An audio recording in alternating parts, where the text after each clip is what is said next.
putting on a mask. Don't watch hero movies anymore, because you're certainly not a hero. You are one of the villains. You're not even one of the important villains. You're not even one of the villains with a name. You're the stupid little henchmen who get beaten up.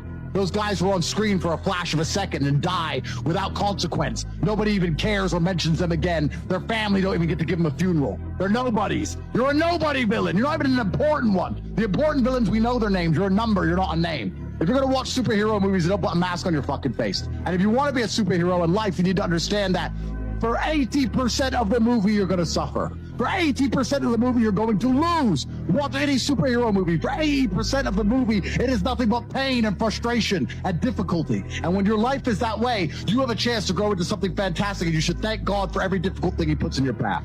Yeah, so I knew the guards were watching me, and I'm stubborn, and I believe that every time I did push-ups and they saw me doing them, I believed in my heart it annoyed them. And I am a very stubborn man, because they wanted me to be sad and broken. But every time they saw me, I was sweating and training. And every single time they'd check, they saw nothing but a lion who refused to stop doing push-ups. And they didn't want to do push-ups. They were too lazy. They're sitting around. They're the guards. They're not doing anything. And every single time they checked me for weeks and weeks and weeks, all I did was train. And I found the motivation to do it by knowing that it bothered them that I refused to quit. I'm stubborn like that. And I don't even know if it's true. All I know is that I can adopt a mental model which makes me as competitive as possible, and I decided my push-ups bothered them, and they were the ones who were keeping me locked in a room, so I will do push-ups at them. I didn't do push-ups for me. I did push-ups at them endlessly. If I was awake, I was doing push-ups, or I was resting, preparing for my next set at them. It was my only weapon of defiance. A man is unfairly imprisoned in a Romanian jail cell and trained so hard he emerges stronger than ever before. That is a movie. You get to live a movie as a man if all you had was some balls. Even you, think about your movie. You're literally saving the world, predicting the future. Our movies, I'm the most Googled man alive. We are living movie scripts. Why? Because we have bravery. Most men sit there and wonder why they're depressed, because you don't get to live a movie. You're not the main character of anything. You're not even a secondary character in anyone else's movie. You're an unimportant nobody because you were afraid your entire life. You've lived like a coward your whole life. You were afraid of what might happen if you have some balls. And then you wonder why you're depressed. I'd be depressed if I was you. Of course, your life sucks. I'd rather go to jail as me than live free as you. Because when you're free, you can't even do anything. You can't go where you want, you're broke. You can't have sex, girls don't want you. You can't speak because no one listens. So what are you free to do? You're more in jail than I ever was. When I was in jail, I was getting thousands of love letters from beautiful women around the world. Every single tweet I put out was watched by millions of people. I wasn't in jail. Dude, you're more in jail than I ever was. When I was in jail, I was getting thousands of love letters from beautiful women around the world. Every single tweet I put out was watched by millions of people. I wasn't in jail. 50 to 100 million people, exactly. Most of these people who have lived with cowardice in an attempt to preserve their freedom aren't even free. And that's what they don't understand. They're enslaved worse than I ever have been or ever will be. My mind is free. I'm allowed to think what I want to think and say what I want to say. They have thoughts and they go, don't know if I should say that. They second guess themselves. They're their own worst enemy. Every single part of me is on my team. I have enemies who want me dead, fine. But every single part of me, my mind, my hands, my legs, every single part of me is on my team. My body doesn't second guess itself. My mind doesn't turn on itself. We don't break and self-sabotage. There's no civil wars inside of Andrew Tate. All of us against you, all of us. Well, absolutely it's backfiring, because that's the worst thing you do to a teenage boy, say, don't watch this man. And the thing that they don't understand, because these people are so disconnected from reality. All of these people are genuinely disconnected. They don't understand that my message makes people feel better. I teach men to be strong. I teach men how to make money. I teach men how to be confident, how to be motivated, how to be disciplined, how to be diligent, how to be hardworking. If a man adopts these qualities and applies them to his life will get better. This isn't a matter of just consuming content on the internet. This is a matter of people's lives genuinely changing their day-to-day reality. If that happens, if somebody's day-to-day reality changes because they're a fan of me and they listen to my content, who do you think you are to come along and tell them to stop and go back to misery? It's never going to work. It's never going to work. And the reason I'm so heavily demonized is not because the things I say, it's because I am so massively influential. And when I'm teaching these young men, these young boys, to have any degree of standard for themselves, any degree of parameter for what they will accept inside of their minds, they see that as a threat to the slave programming. If a man stands up for himself and has self-respect, he doesn't want to wear a mask because he respects himself. He doesn't want to take antidepressants. He respects himself. He doesn't want to eat the bugs. He respects himself. They don't want men to have self-respect. We're not allowed to have self-respect. We have to sit there and be completely empty vessels waiting for the slave programming to be plugged in, so we'll comply. That's all they want is compliance. And that's why me, as a man who stands up and says, listen, you should become as strong as possible, you should believe in yourself, you should be motivated, and you should also try to make as much money as possible, because money is a very important weapon in the fight against slavery. I am seen as public enemy #1 for genuinely improving people's lives. That's how evil these people are. I am motivated by the lack. I'm motivated by the dark and the yin and the yang. I'm not motivated by the light. When I buy a brand new $6 million car, I'm not motivated to work harder because I have a $6 million car. I'm motivated to work harder because I would hate not being able to buy a $6 million car. And I feel like perhaps my whole life I've been motivated the dark as still. I think it is, but I think it's just an attachment to the dark. I think the masculine essence is.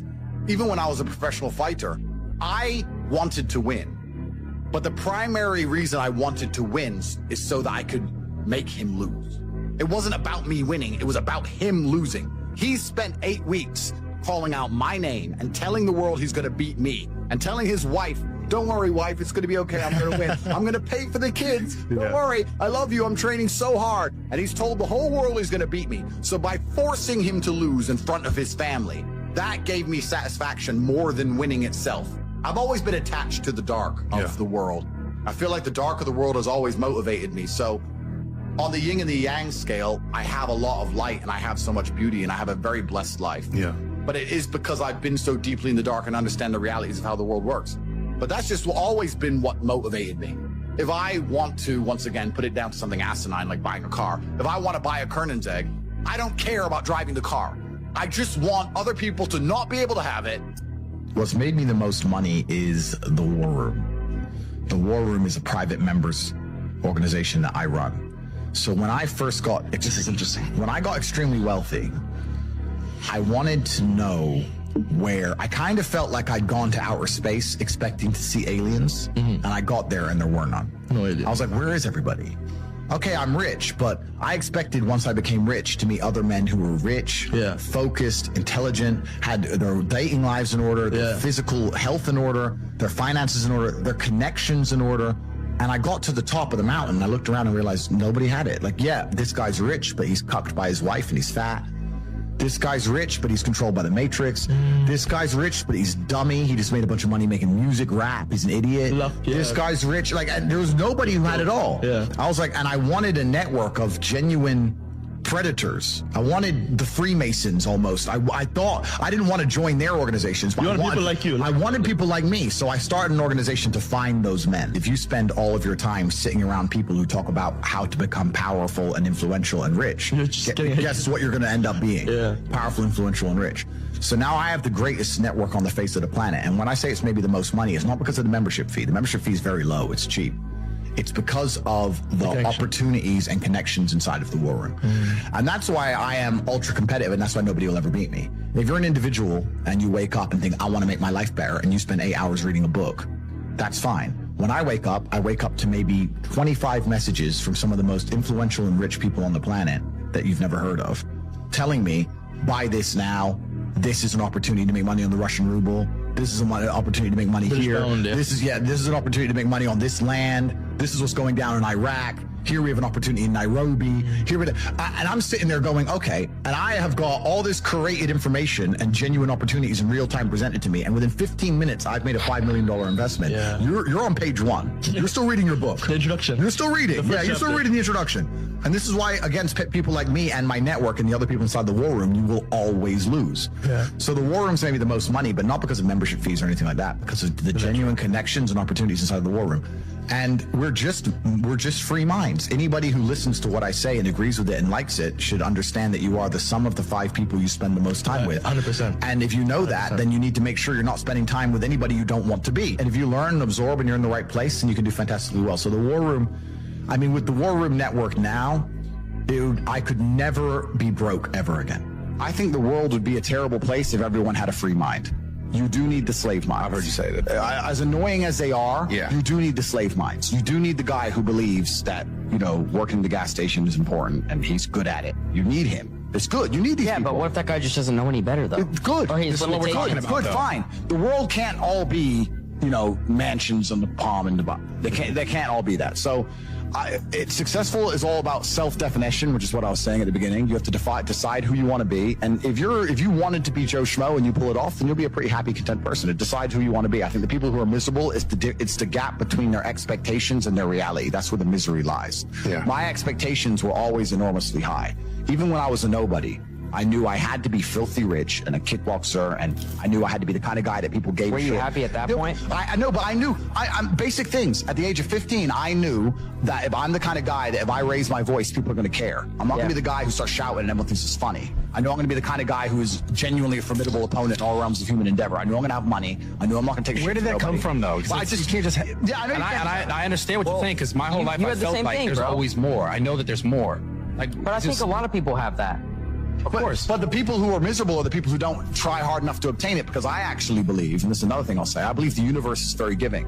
I think the universe and God himself is very giving. I've yet to meet somebody in all my years who is genuinely giving 100% of themselves day after day, doesn't snake anyone, firm handshake, look you in the eye, doesn't lie to nobody, and tries 100% who doesn't get what they want. I've never seen it.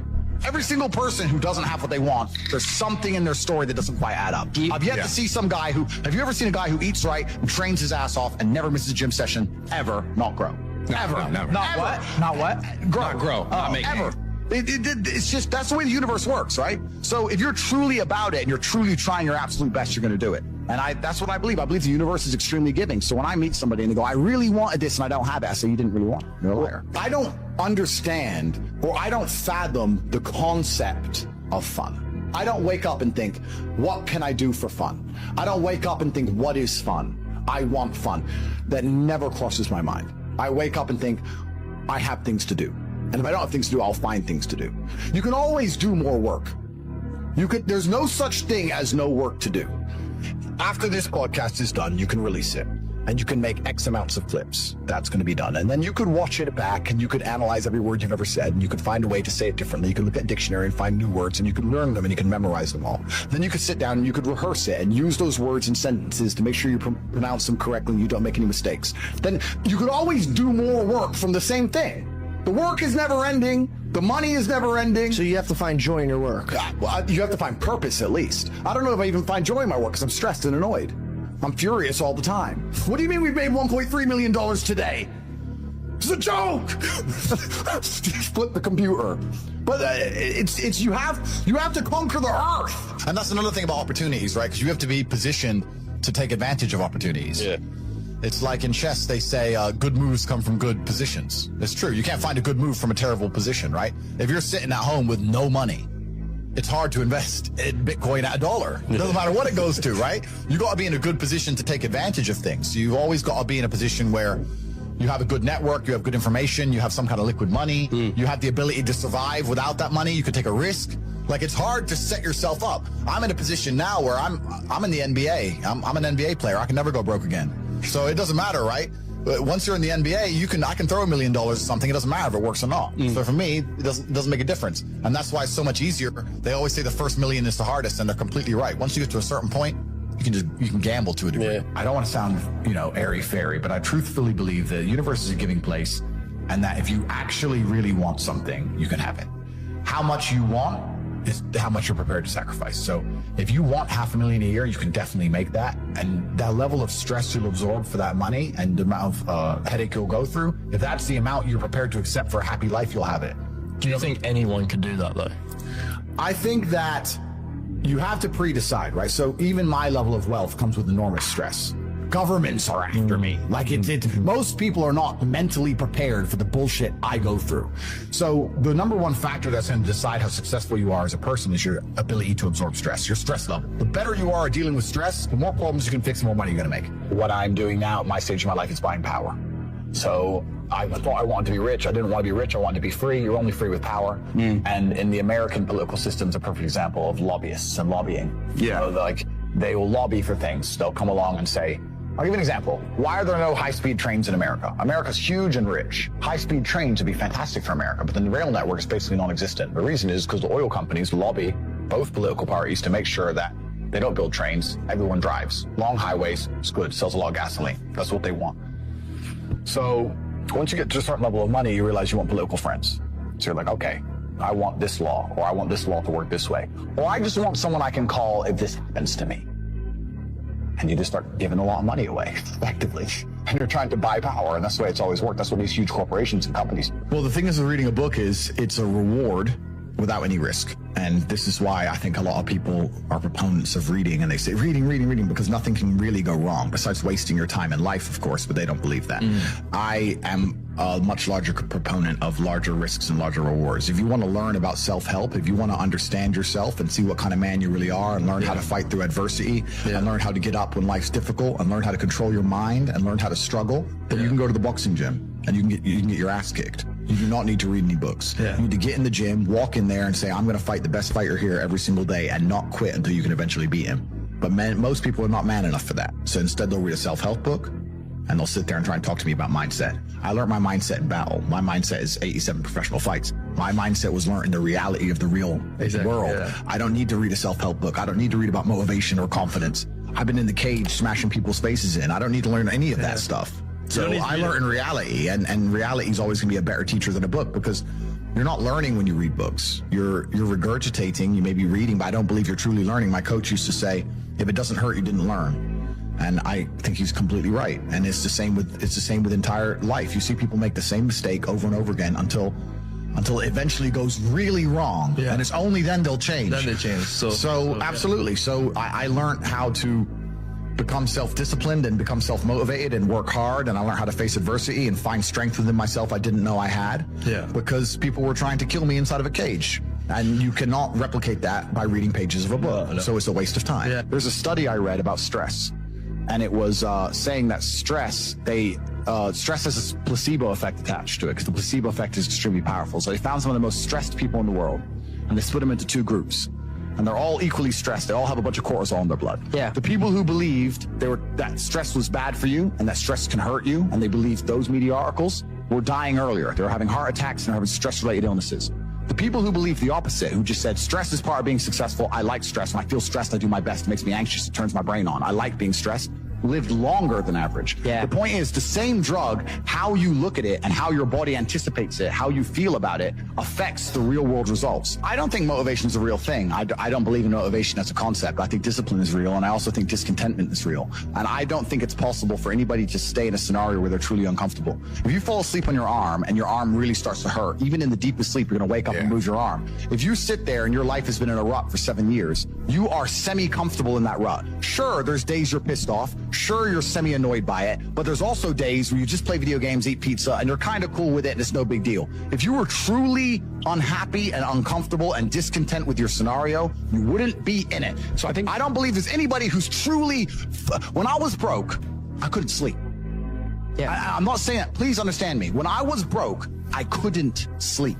I'd be trying to go to bed thinking, how the fuck these people have Ferraris? I want a fucking Ferrari. I couldn't sleep.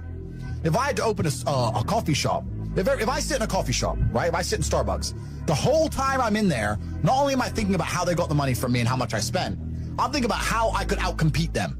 I'd sit there and go, okay, cool. I'm in Starbucks. I spent £5.68. I got a latte and I got a donut, and I'm sitting here. And that business place, that commercial property right across the street is available for lease. How could I outcompete this coffee shop which just took my money? What's the profit margin on this £5.68? How much did this cost them? The coffee, pennies. Donut, 30p maybe, right? How much is the staff? They pay the staff minimum wage £8 an hour. So I've already paid half. I've already paid 30 minutes work from that brokey, the wage. She's there for another 30 minutes for free, right? How much is the rent? How much is the business rates? If I had to open up there, how would I attract people to come into my shop as opposed to their shop? They got a big brand name. I'm brand new. Okay, well, the bitch working here is ugly. My one's going to be hot. Boom, that's the beginning. Next thing, do they have any signage outside? No, I'm going to try and put some signage outside. Do they have parking? No, I need parking. But when you just start thinking about how you can convince people to give you their money as opposed to giving it to the places they already give it. Different analytics. And once you do that, people say, I can't think of how to make money. If you start doing that for a year and just keep a notepad, you'll have 100 ideas of how to make money. You'll sit there and go, there's a place here that's doing this, and we could do it better this way. This place online is doing this, we can do it better this way. And then to get them all done, what do you need? Network. You need people. It's all about people. Then you need to either go in the war room if you want to join, Or have your people around you and say, okay, we can make money with this. Who's going to do it? Who's not lazy? Who's getting up at 4 a.m. tomorrow? Boom, let's get it done. So there's unlimited ways to make money, but most people go through life and their money is taken from them and they don't even identify how they got tricked out of it. They just how happy did with it. Yeah, they just have. How did I spend 16 grand in Cirque last night? Oh, because my ass got drunk. How'd they get me drunk? Well, because the guy, when I first bought the first bottle of champagne, was there on the table, pouring, putting it in my hand, got me drunk, then I spent 16 grand on bottles. That's how they got my money. So if I open a club, I need to make sure when people first come in, they get fucking hammered. Nobody thinks about it that way. Nobody thinks, how did they get that out of me? Right? Why am I spending $2,000 for dinner in Novikov? Is it the food or is it the fact that I'm in Novikov and tag myself in Novikov? You have to identify how you're getting famoosed, how you're getting finessed. That's how you do it. But most people just walk through life getting finessed left, right, and center, giving all their money up. How did that happen? You gotta learn to finesse other people. Yeah, but it's not finessing in a negative way. It's in a good way. It's a good way. You have to take money from other people. That's the only way you're gonna make money. Yeah. You have to take it. There's a pimp, and he said a really intelligent line. He said, business is just other people's money.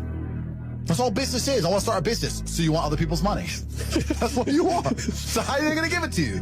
You have to think about it. Nobody thinks about it. And the easiest way to think about it is to think how you're giving yours away. That's a mental model you should adopt. Yeah. And you'll end up with loads of business ideas. Business ideas are everywhere. It's just execution, which is difficult. Your ability to speak freely is directly correlated to your insignificance.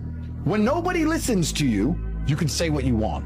If you get a platform and start talking, you will learn very quickly how you're not allowed to say what you want because people are listening. You're free to talk in an empty room. You're not free to talk to millions of people who are paying attention to you. So what we have now in the West is a society which is only linked and only bound by this false idea of freedom. So I'm now at a point where, and my attitude to money, I want to make something clear, is relatively unhealthy. I have no respect for money. There are people who are much smarter with money than me. I don't have any respect for money at all. I don't believe in saving money. And I think a lot of that is down to I'm not advocating people to be like this. It's my life philosophy and the fact that I don't live in any realm of fear at all. I can't imagine myself not being able to make more. I can't ever be poor. And if I wanted something now that took every penny of my net worth, then I would buy it. I'll give you an example. I have an 812 Superfast, a Ferrari. I love it very much. They've released Very nice. Yep, they've released the 812 Superfast Competition. They've released a competition version. Instead of 400 grand, it's 1.6 million, which is a big difference for a bit of a body kit. And I want one in Europe and I want one in Dubai, so I bought two. So I bought $3.2 million of Ferraris. Should I have done that? Well, yeah, I can. But my point is, I'm happy to just spend money. Don't give a shit, right?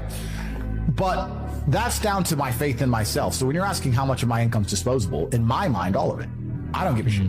I have a lot of money left because I can't possibly spend it, but I'm happy to spend all my money. What really matters are the systems you build, the robust systems. If you have a robust system that's guaranteed to pay you $50,000 a day, and it always will, and you have faith in it, and you're working hard and you're on top of it, and it's going to pay you at 9 a.m. every morning 50 grand, you could spend 50 grand a day. If you wanted to. You know, you may not want to, but you could. So for me, all of my money is disposable. I don't have a clue how much money I have. When I was broke, I knew exactly how much money I had. I had 117 pounds in the NatWest, and that was it. I'm poor, rent's paid, I ain't got nothing else. When I was broke, I knew exactly how much I had. But now I'm at a point where it gets really difficult to truly measure how much money I have. Because you have cash, okay, that's easy. I have some crypto, which is constantly fluctuating. And then you have assets, and the price of the assets is constantly fluctuating. And then I have companies and income streams, which need to be valued. And how do you value them, right? They can be an 8 times multiplier in some circumstances, and others they'll be a 10 times multiplier. Yeah. So it's really difficult for me to put a value on it.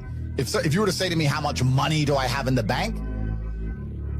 But then even then, because I've got to be careful what I say on this podcast. But even then, once you have a healthy respect for money, once you get past a certain amount of money, you don't need it in the bank. Like there's no point in me having 50M liquid in the bank. Why? Well, then what am I going to buy? You know, you're like, as long as you have whatever you have in the bank to run around the world with, you have enough. So you try and put that money to use, right? You buy assets, XYZ. So it's really difficult. Most people don't deserve to be proud of themselves. Yeah. And that's the truth. A lot of people say, oh, you know, I have confidence issues. And I say, if I was you, I would have confidence issues. Of course. I completely understand why you have confidence issues. You're a dork.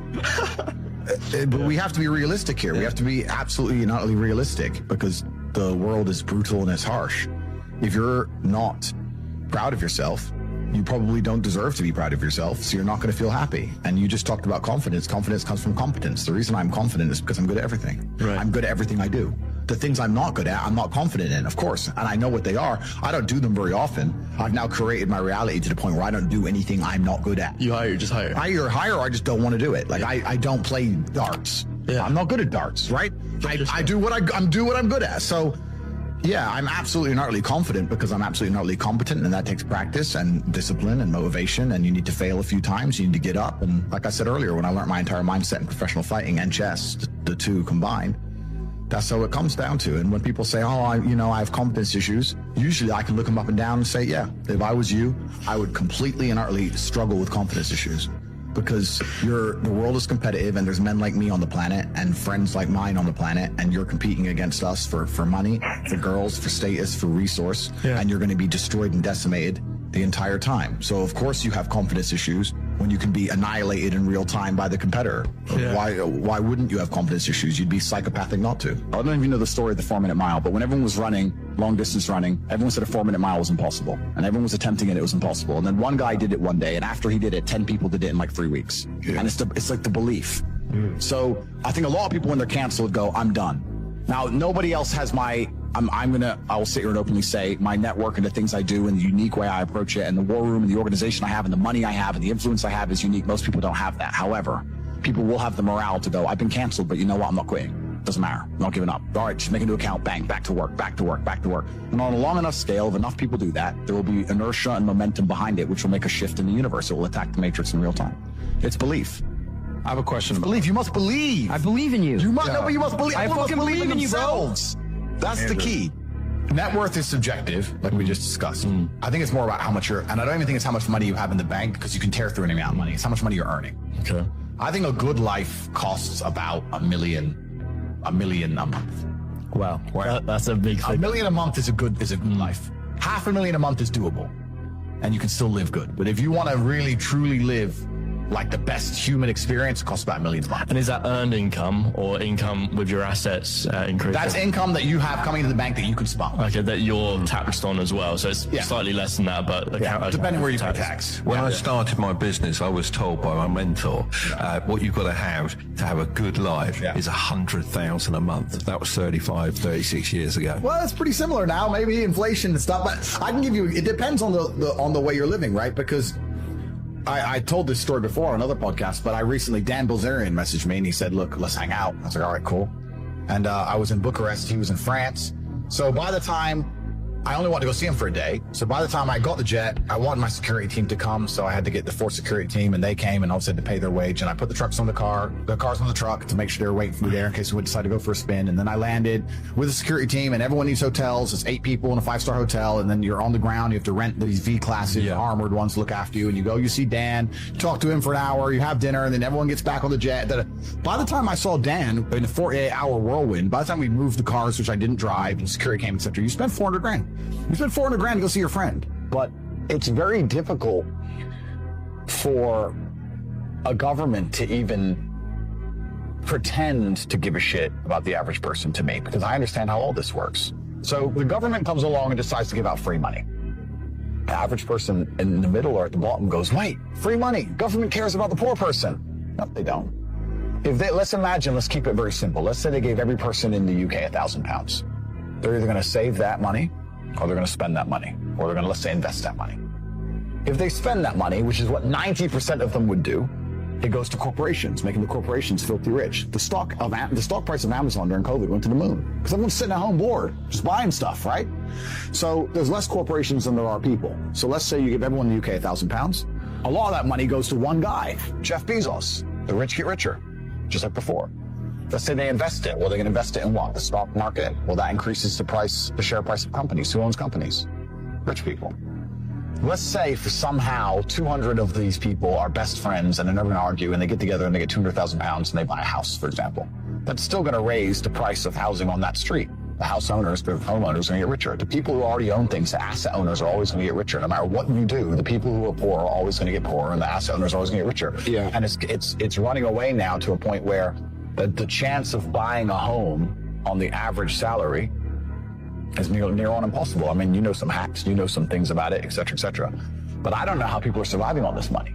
I still very much understood any business I'm going to launch from now on out, I need to find a way to get attention. Not in a negative way, not in an attention-seeking way, but that's what advertising is. Yeah, how you need do to get I yourself out there? Yeah, how do I get attention in the world today, which is difficult? And then once I get that attention, how do I monetize it? Yeah. Because that's the world we now live in. Rihanna, when she launches a makeup brand, no one buys it because of the makeup. They buy it because it's Rihanna. She has attention. She can monetize it any way she chooses. Rihanna can launch a fucking clothing brand, makeup, sofas. Who cares? It's Rihanna. Yeah. She's going to sell, right? So that proves that we now live in an economy. We live in a world where the most valuable currency, the most valuable thing that exists is attention. It's extremely difficult to get because people's attention spans are lower than ever. Yep. Bro, they're non-existent. Have you ever watched someone on TikTok?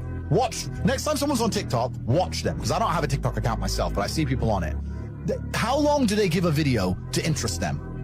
Maybe a third of a second? They're like, not interested enough, move on. bro, that quick. If you don't get my attention in 0.25 seconds, I'm not interested, right? That's how hard it is now. So, and it's getting harder and harder because the apps and the algorithms are retraining our brains to do that. Yep. So now we live in a world where if you can find a way to hack these algorithms and you can find a way to get attention, and there's lots of different ways to do that, then you can find a way to monetize it. And off the back of that, you can become a very, very wealthy individual. Just do it all at once. I mean, that's what I do. I've had people come into my office and say, are you on a phone call and playing chess and reading a web page at the same time? I'm like, yes. I'll be reading what I need to read and on the phone and at the same time playing chess. Otherwise, my brain's not full enough. You need to be stimulated. Yeah, so, yeah, can I focus on one thing? Not easily, but am I massively successful doing enormous amounts of work? Yes, every single day. Yeah, so that's the it's most important thing. It's just staying within the parameters of constructive. If what you're doing with your energy is constructive and you're within those parameters, then you're going to be massively successful anyway. I am scared about the fact that someday someone's going to say, you know what, this guy's causing too much problems or he has too much influence. Can he just, Why would they can do he that all just the time? crash his car? Can his jet just crash? Can we just get rid of this guy? Because it fixes a lot of issues. And then you have to sit and say, is my life worth more than the trouble I'm causing to these people? They don't give a shit about me. They don't give a shit about anybody. So you do get to a position where it's scary. And then you have to sit and decide, well, do I want to sell my soul to the devil and cuck?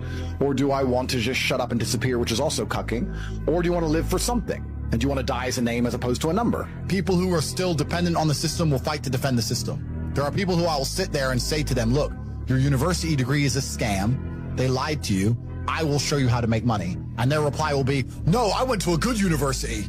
They are desperate. No, that degree means something. You work at Greg's, G. Doesn't mean any. Shut up. They won't accept it, right? So certain people are not ready for the truth. People who are ready for the truth seek it and they find it. Well, also, there's no light without dark, and there's no joy without pain. You can't have a rainbow without a little rain. Exactly. And no matter how hard you chase pleasure and happiness, there's going to be dips and troughs in between. There's going to be come downs and downtrends. And you're going to have the juxtaposition between that time you were laughing your head off and acting giddish like a child and the time that you feel depressed as such. And I think it's much better to just adopt a very disciplined, stoic mindset. I'm always the same base level of happy regardless. If I lost all of my money today, I would be the same happy. Mm-hmm. If my net worth quadrupled, I'd be the same happiness. Yeah.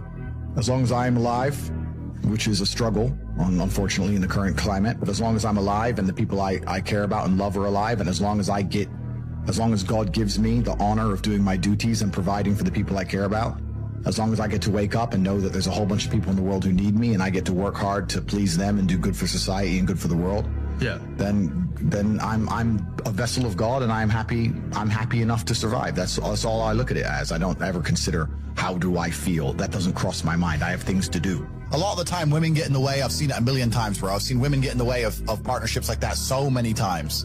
Because women don't like you having a strong masculine network because then you don't need them. They want you to need them. I'll help you. I'll be your partner. No, bro, that's the biggest mistake. Don't even get me started. Biggest mistake you can make as a man is trying to start business with your wife or some shit. That's a headache. Why is that? Bro, I don't know who I'm going to offend or upset now, but this is how it goes. Because now you got two different battles you got the relationship you're trying to be in control of, and I got to deal with the business as well. Now it's different if you run the business and you hire her and she does a little bit of admin. Cool, that's fine. But I'm talking about, let's say 50-50 business partners. Yeah, let's say your chick goes, I want to open a beauty salon, and you pay for her to open a beauty salon. And now this beauty salon, you've put $1 million of your money in it. and it's not open on a Thursday. I'm like, why isn't it open on Thursdays? Oh, I had a headache. What do you mean you had a headache, bro? I just spent $1 million. Yeah, but Claire's sick and I have a headache. And now you got the relationship, it's all messed up. This bitch is lazy. She thought it'd be a Sex and the City episode where she just drinks lattes and makes money. And she realized she had to actually do shit. You know what I mean? And it's all getting messy there. Whereas when you're with your boys, and let's say you invest $1 million in something, it's not open on Thursday, you can go to the house and say, what the fuck's wrong with you? Don't be a bitch. You're a man. Yeah. You can just say, look, we need to open. You can't do that with chicks. It's hard. So even now, I've got 45 people who work for me, and not a single one is a female. Not one. I've said this story before, but I'll say it again. When I was growing up in Luton in England, which is a highly Islamic town, there's lots of Muslims who live there. I was friends with some Muslim guys in college, and they used to laugh at me all the time.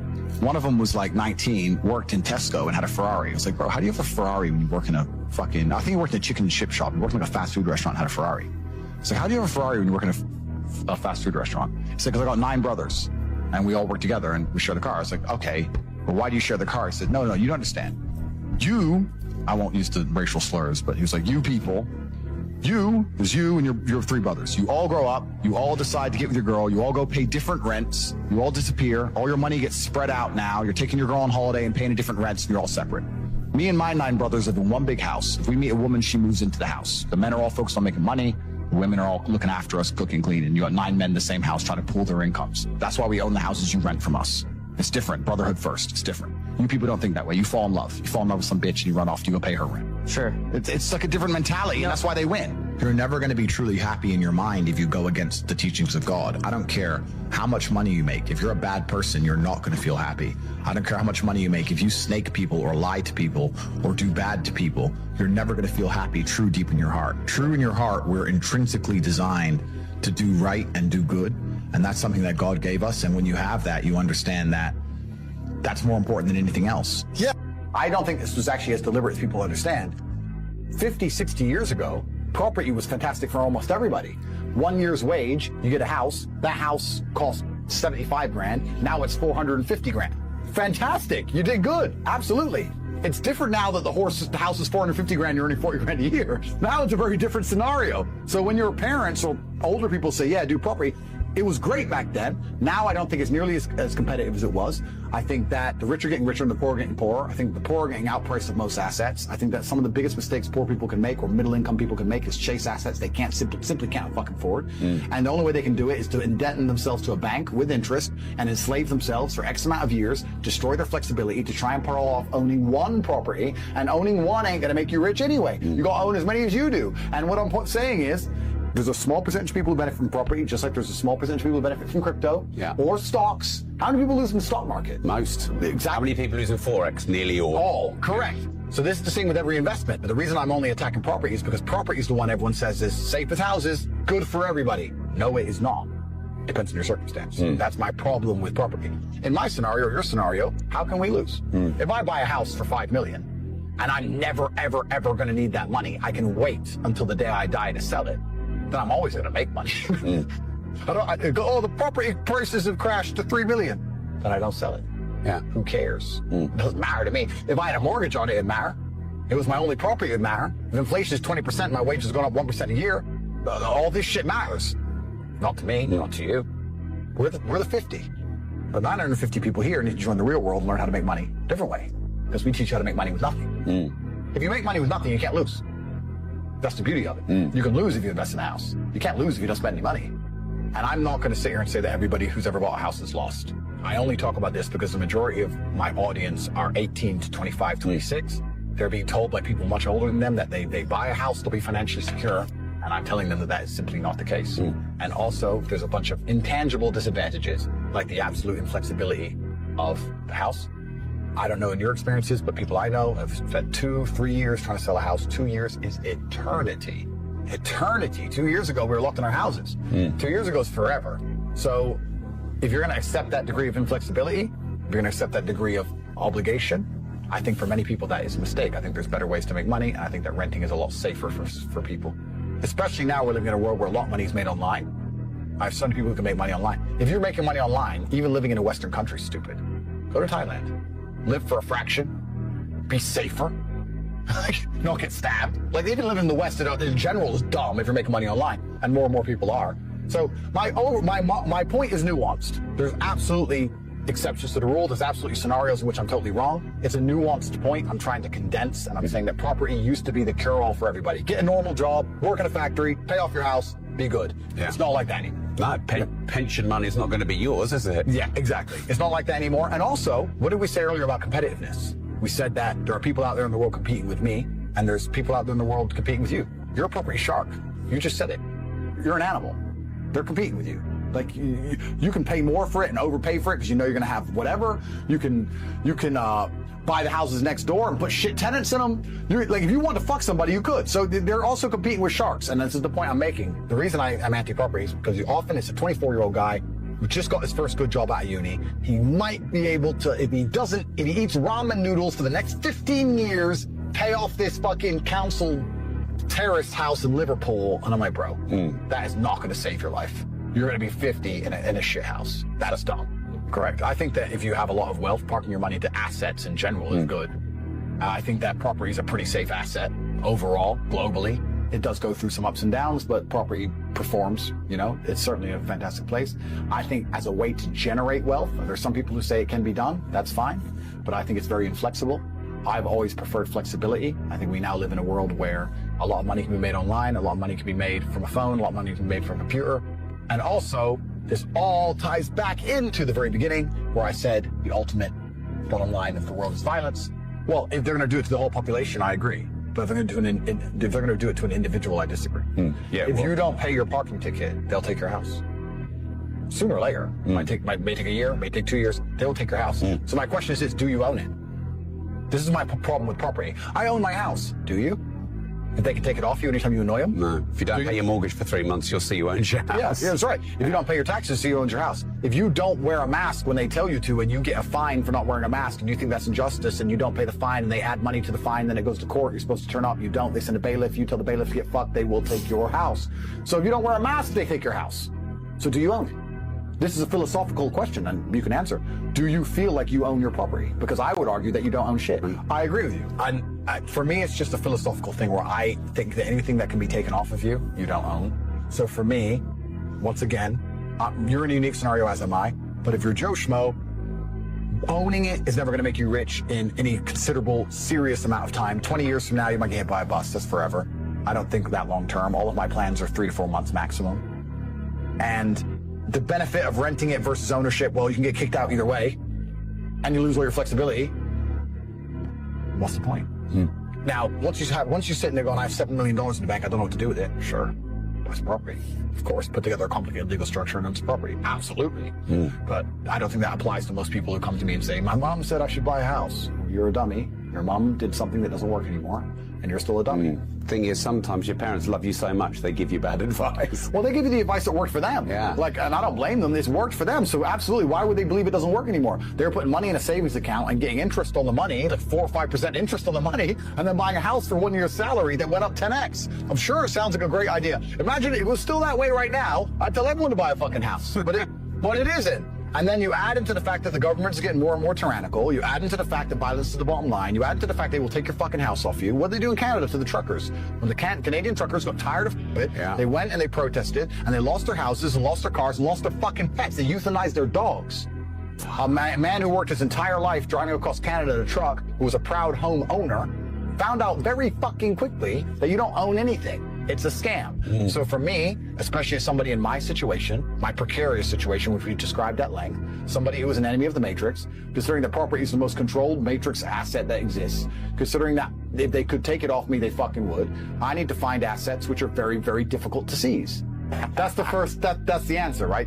One is protecting the fact that you own it. I mean, I don't know about your particular scenario, but in Florida, in America, in California and in Canada, they are piercing LLCs. They're piercing LLCs to see who owns the LLC to seize the property.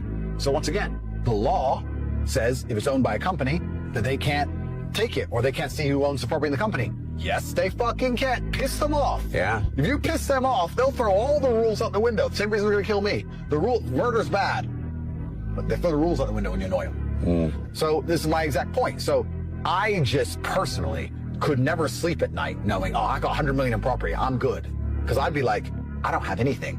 I have to be quiet. and I have to be careful. And if they don't like me, they'll get me. That to me doesn't feel like ownership. Ownership is they can't take that off. That's true ownership. So you don't own property. It's a scam. It's a lie. To sit there and go, I'm sad and I don't feel good and I don't feel happy. Like, you just sound me. I'm so important. I should be happy. What about me? How do you be depressed without narcissism? And how do you be depressed without absolute selfishness? Bad things happen to you. Bad things happen to everyone. I'm not saying you don't have a hard life. I'm not saying you shouldn't be sad. I'm not saying that. I'm saying your obsession with how you feel and no obligation or no concern for the people around you or your duties or the things you need to do is why you feel the way you feel. I find it remarkable that some of these famous people kill themselves when they have kids. Yeah. Like, I'm going to say this now. I don't care how much trouble I get in. If you're a man and you have children and you kill yourself, you're a piece of shit. Yeah. You're a piece of shit. Don't care how sad you feel. You're going to abandon your children because you feel sad? Because you got a thought in your head, a feeling in your brain. You're going to abandon your kids and leave them fatherless? You're a piece of shit. Cowardice. You're a coward. And the fact that you will even do that shows the absolute narcissism these people operate under. That they feel like their feelings matter more than the upbringing of the children they birth. It's insane to me. And if you actually have a sense of duty and a sense of purpose beyond yourself, it's very difficult to get depressed. It's very hard for an individual ant or an individual bee to be depressed if the beehive is functioning. I can't be depressed when I'm in a matrix attack and they're trying to destroy my life and they want me to be sad. I can't be, because I have children to pay for and I have a business to run and I have employees to pay and I have things to do. I don't have time for it because I have to think about something other than myself. So I don't think depression, and in fact, we'll go back to the original point I was going to make. Depression, along with Satanism, along with a lot of these ideas, along with even the LGBTQ crap, it's all about how I feel. Yeah. It's not about how does this affect other people. We talked about Mr. Beast earlier. None of these people sit there and go, I feel like changing gender. How will this affect all the children who watch me? How will this affect society? They're so selfish. They only care about themselves. So the Matrix is trying to push selfishness. It doesn't like us to look at the fellow human and see them as something akin to ourselves, because then we're going to be harder to psyop. They only want you to care about you and only you, which is why they push the divisions, right? It's why they push racism on purpose. It's why they push the division, the political parties on purpose. They push the divisions because if we unite and start to sit and say, wait, I care about what happens to other people because of my actions, not just what happens to me, that would be a far different society. So Satanism, I think it's being pushed for the same reasons a lot of things are being pushed. I think if I was in charge of the Matrix and I had to try my very best to control everybody, the first thing I'd want to do is split them up. I'd want everybody to be selfish and self-obsessed and have their little robot at home and their little pod and obsessed with their Apple TV thing on their eyes. Bro, I see that and it scares me. I see people in public with, what are the Apple Vision Pro? Yeah. I get scared. Yeah. You've seen that, what's it called? Sora. You've seen that? That's crazy. Bro. And it's still in beta testing. Imagine we're going to be 10 years from now. Yeah. And I think, personally, what I try and do is get ahead of these things. So I'm not a geek. I'm not technologically super advanced. I have a lot of people who work for me who are. So even inside the war room or inside the real world, I have people inside of my platforms whose specific job, who I pay hundreds of thousands of dollars to a month. So they're on top of these things. So we can teach it to other people. And I see something like Sora and think, okay, that can make me a lot of money if I'm ahead of the curve. So I need to get my team involved in it. We need to make a whole bunch of money. But if you're the average person at home and you're watching AI continually take over the world and you're not at least learning how to implement it so you can benefit, you're toast. You're toast. Most people are going to be replaced so quickly. I don't think the average person at home realizes how replaceable they are. I'd argue now that 80% of the normies I talk to, ChatGPT would be far more interesting than them. They're that boring. The average person at home, if they were trying to get a girl, would be better off putting ChatGPT in the combo than themselves. That's how bad they are.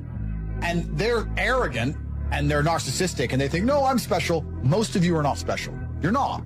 And because you're not special, you're going to be replaced by machines. And once you're replaced by machines, you're going to become useless. And you're still going to have expectations. You're still going to want to eat and you're still going to want a wage and you're still going to want a good house and a nice car. What are the elites going to do with the populace once they become completely useless and remain to be entitled? You're useless eaters. Useless eaters always end up decimated. In any period of human history, any civilization, if you had a large subsect of the populace that had no purpose, they got decimated.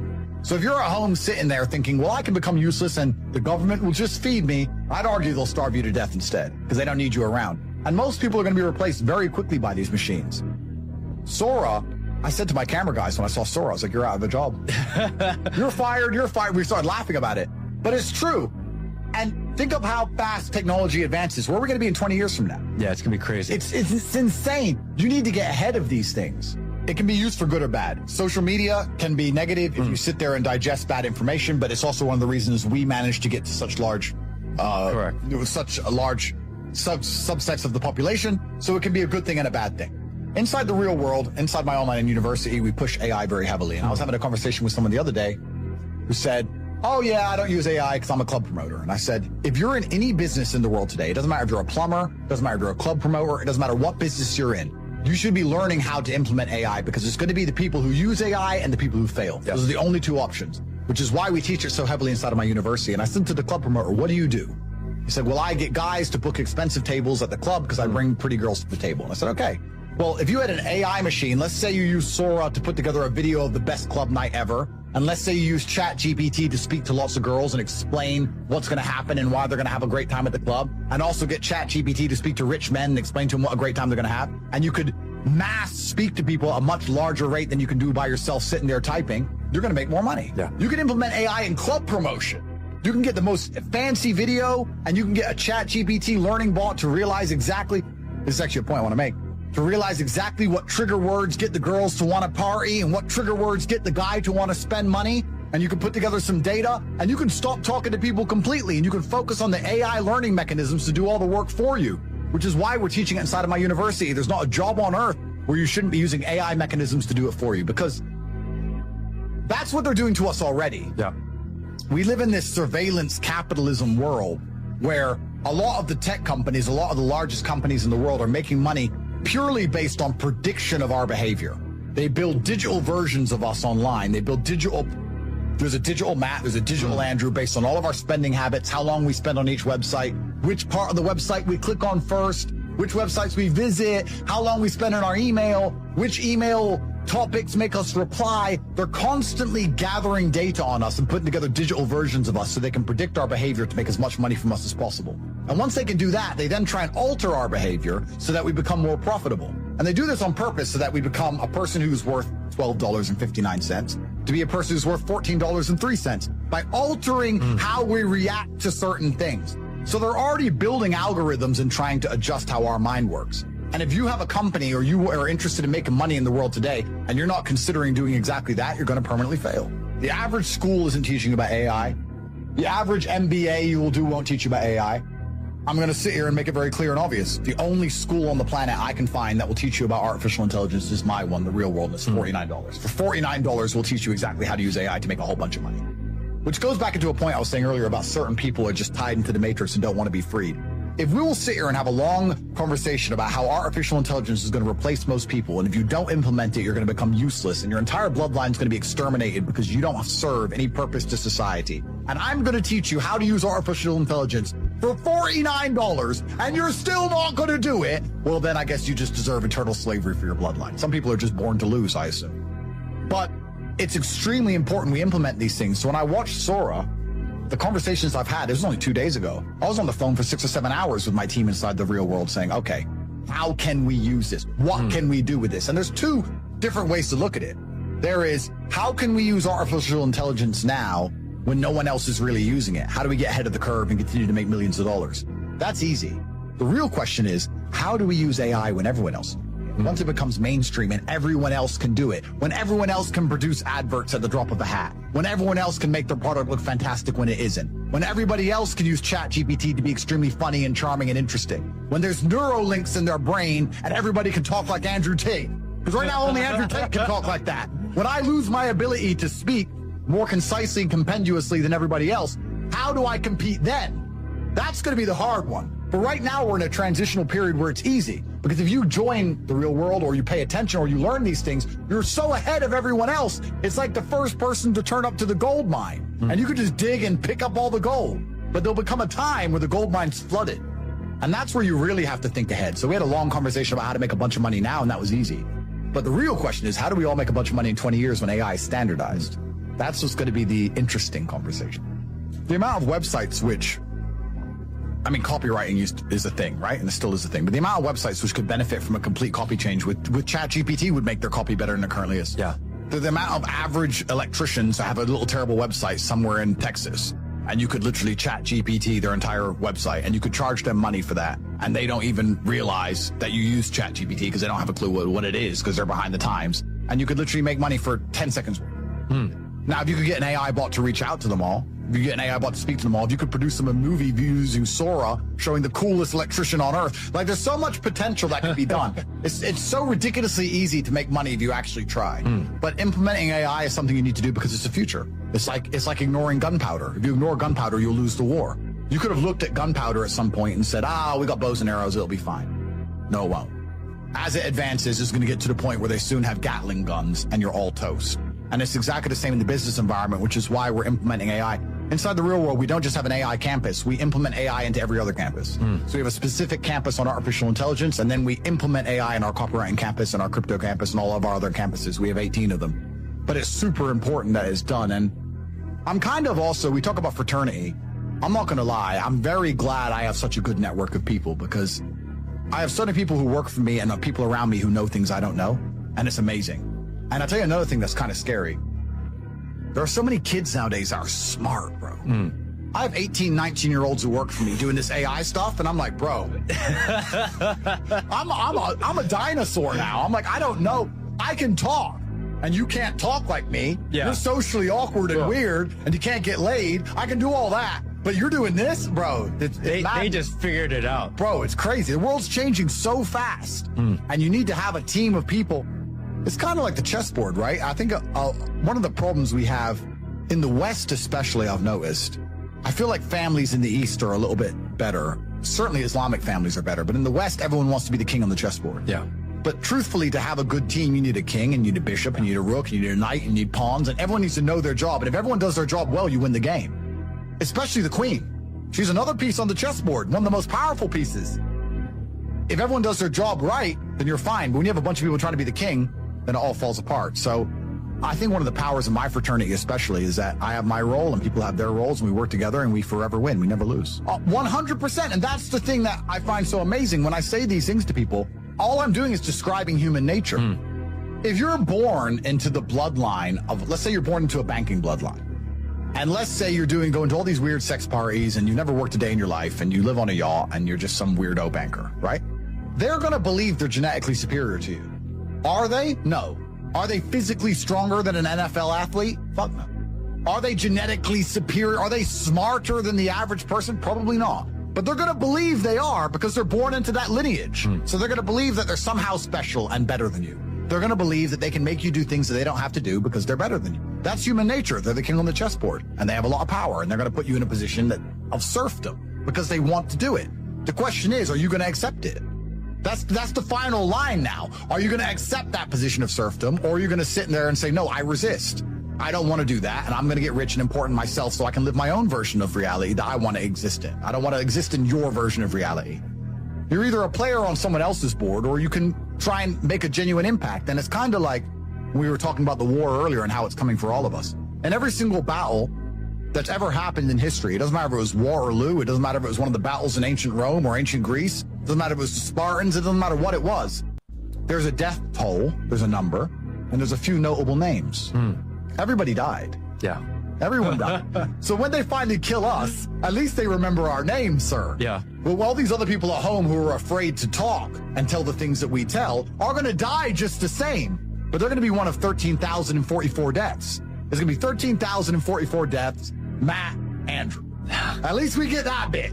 And if you're going to die anyway, you may as well grab the last bits you can get. The Matrix says you're misogynistic for trying to protect and provide for women. For me saying, I don't believe a woman can do the things that I can do because I'm born a man and I have capabilities she doesn't have, and vice versa. That makes me a misogynist. I don't believe I can get pregnant. I believe she can. I don't believe she can fight. I believe I can. Why does that make me misogynistic? Why does that make me misogynistic to say that I can protect and provide for my woman better than she could do for herself?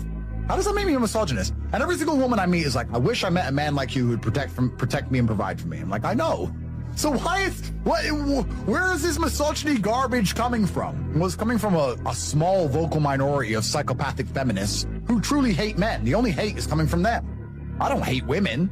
If I hated women, I wouldn't want to protect and provide for them. If I hated women, I would endorse feminism. If I hated women, I'd say, go get a job, protect yourself, stick up for yourself. If a man breaks into your house, you fight them. We're equal. That's what you do when you hate women. You don't protect and provide for them. The whole thing's a psyop. But I think the misogyny feminism garbage is actually collapsing much faster than a lot of other narratives. It's very hard to find anybody who still believes in that crap. Do you know why feminism's collapsing? I'll tell you.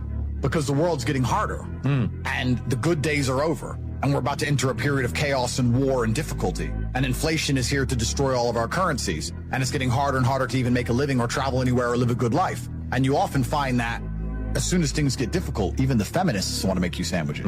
You soon learn that even they are the first ones to say, this whole working thing, this is hard. How about you do all the work and I'll look after the home? Feminists will instantly abandon their ideals as soon as it gets difficult. And we're there. And we're there. So as the world gets more difficult, all the feminists are putting on aprons and begging for me, trying to make me a sandwich, and they're all rejected, unfortunately. But it's amazing how the reality of life can destroy these ideals. And as the world gets harder and harder, I mean, let's put it this way. If World War III were to come to America, heaven forbid, all this transgenderism crap will go out the window. Yeah. Because now it's time to do something real. And feminism might be the first one to fall. And unfortunately, it's a shame it takes such hardship for the holes in these ideals to be pointed out. But the reason feminism isn't being purported and the reason it can't be sustained anymore and the whole idea of misogyny and all this crap is falling apart is because life is hard. And men are good at doing hard things. Men are better at a hard life than women. The women I know, I don't want them to be good at hard life. I would hate a woman to be as resilient as me. If I met a woman who could go through the things I went through and survive, I'd be very concerned. I wouldn't find it attractive either. I like a woman who would cry when bad things happen to her because I like her emotionality. I like her femininity. But as the world gets more and more difficult, men are better at that. And that's why all the feminists are throwing their ideas out the window. You can notice now, bro, 2020, 2019, feminists were all over social media. Yeah. Now it's all these girls saying, I never wanted a job. I never wanted to work. Who tricked me? Well, you tricked yourself by falling for the psyop. And now no man wants to take care of your ass because we've seen your old social media when you're talking about being a boss bitch, traveling the world, fucking partying on boats with your tits out. Now no one wants to look after you. You should have been a feminist. You should have thrown that shit away from the beginning. So yeah, feminism's collapsed, and harsh reality has made it collapse because it's not a sustainable idea because it's not real. And the reality is that men and women are different, and we're better at different things, and we work as a team. And when we work as a team and understand our roles, we do better. If you're a tailor and you're an accountant and you want to open a tailor business, well, then the tailor makes the clothes and the accountant does the books. If you reverse the jobs, or if you sit there and say, I can be an accountant as good as you can, and you can make clothes as good as I can, we're the same. And half the clothes are made by the tailor, and half the clothes are made by a random accountant. You're going to have a crap business and it's going to fail. You have roles and you work together and you're a perfect team. Everybody knows this. Everybody knows this. But feminism is kind of funny. Feminists were everywhere 3 or 4 years ago. Where have all the feminists gone? This is my question to the world. Where have they all gone? Now that inflation's here, now that the world's difficult, why can't I find a feminist to debate with anymore? For a while they were everywhere, and now they're all trying to hide behind a man somewhere and live for free. Where'd all the boss bitches go? Oh, they've all gone. It's funny, yeah. Now that everyone's bored of paying for OnlyFans account and crypto ain't going up like it used to be, all these boss bitches have vanished. All the feminists are out the window now that life is difficult because the whole idea was bullshit from the beginning. Women follow trends because women are susceptible to societal trends because they're malleable, because they do not have physical capability to defend themselves. E.g., if a new tribe conquers the current tribe, the women will quickly adapt to the ideals of the new tribe to survive. So when the Nazis conquered France, the French women slept with the Nazis. I mean, for a while they were upset that their husband was killed, I don't know, maybe 3 days. And after that, they're like, cool, I need a man to pay the bills. So they got with the Nazi soldiers. That's how women are. They're selfish, they're self-absorbed, and they just adhere to the power structures and follow the power structures because they can't resist them because they can't fight. So, and I'm not insulting women, this is a fact. If a new, more powerful force takes over, e.g. the Nazis taking over France, they'll adhere to that ideal for survival. Now that feminism's collapsing and traditional masculinity and traditional roles is popular again, they're adhering to this worldview because it allows them to survive. They can't argue feminism anymore because it's failed in real time. They don't have an innate ability to argue against the general consensus of Earth. Again, exceptions don't disprove the rule, but in general, because they don't have physical capability, they know what's cool and what's popular and they love attention. So now they're all TribeCon. Do they really mean it?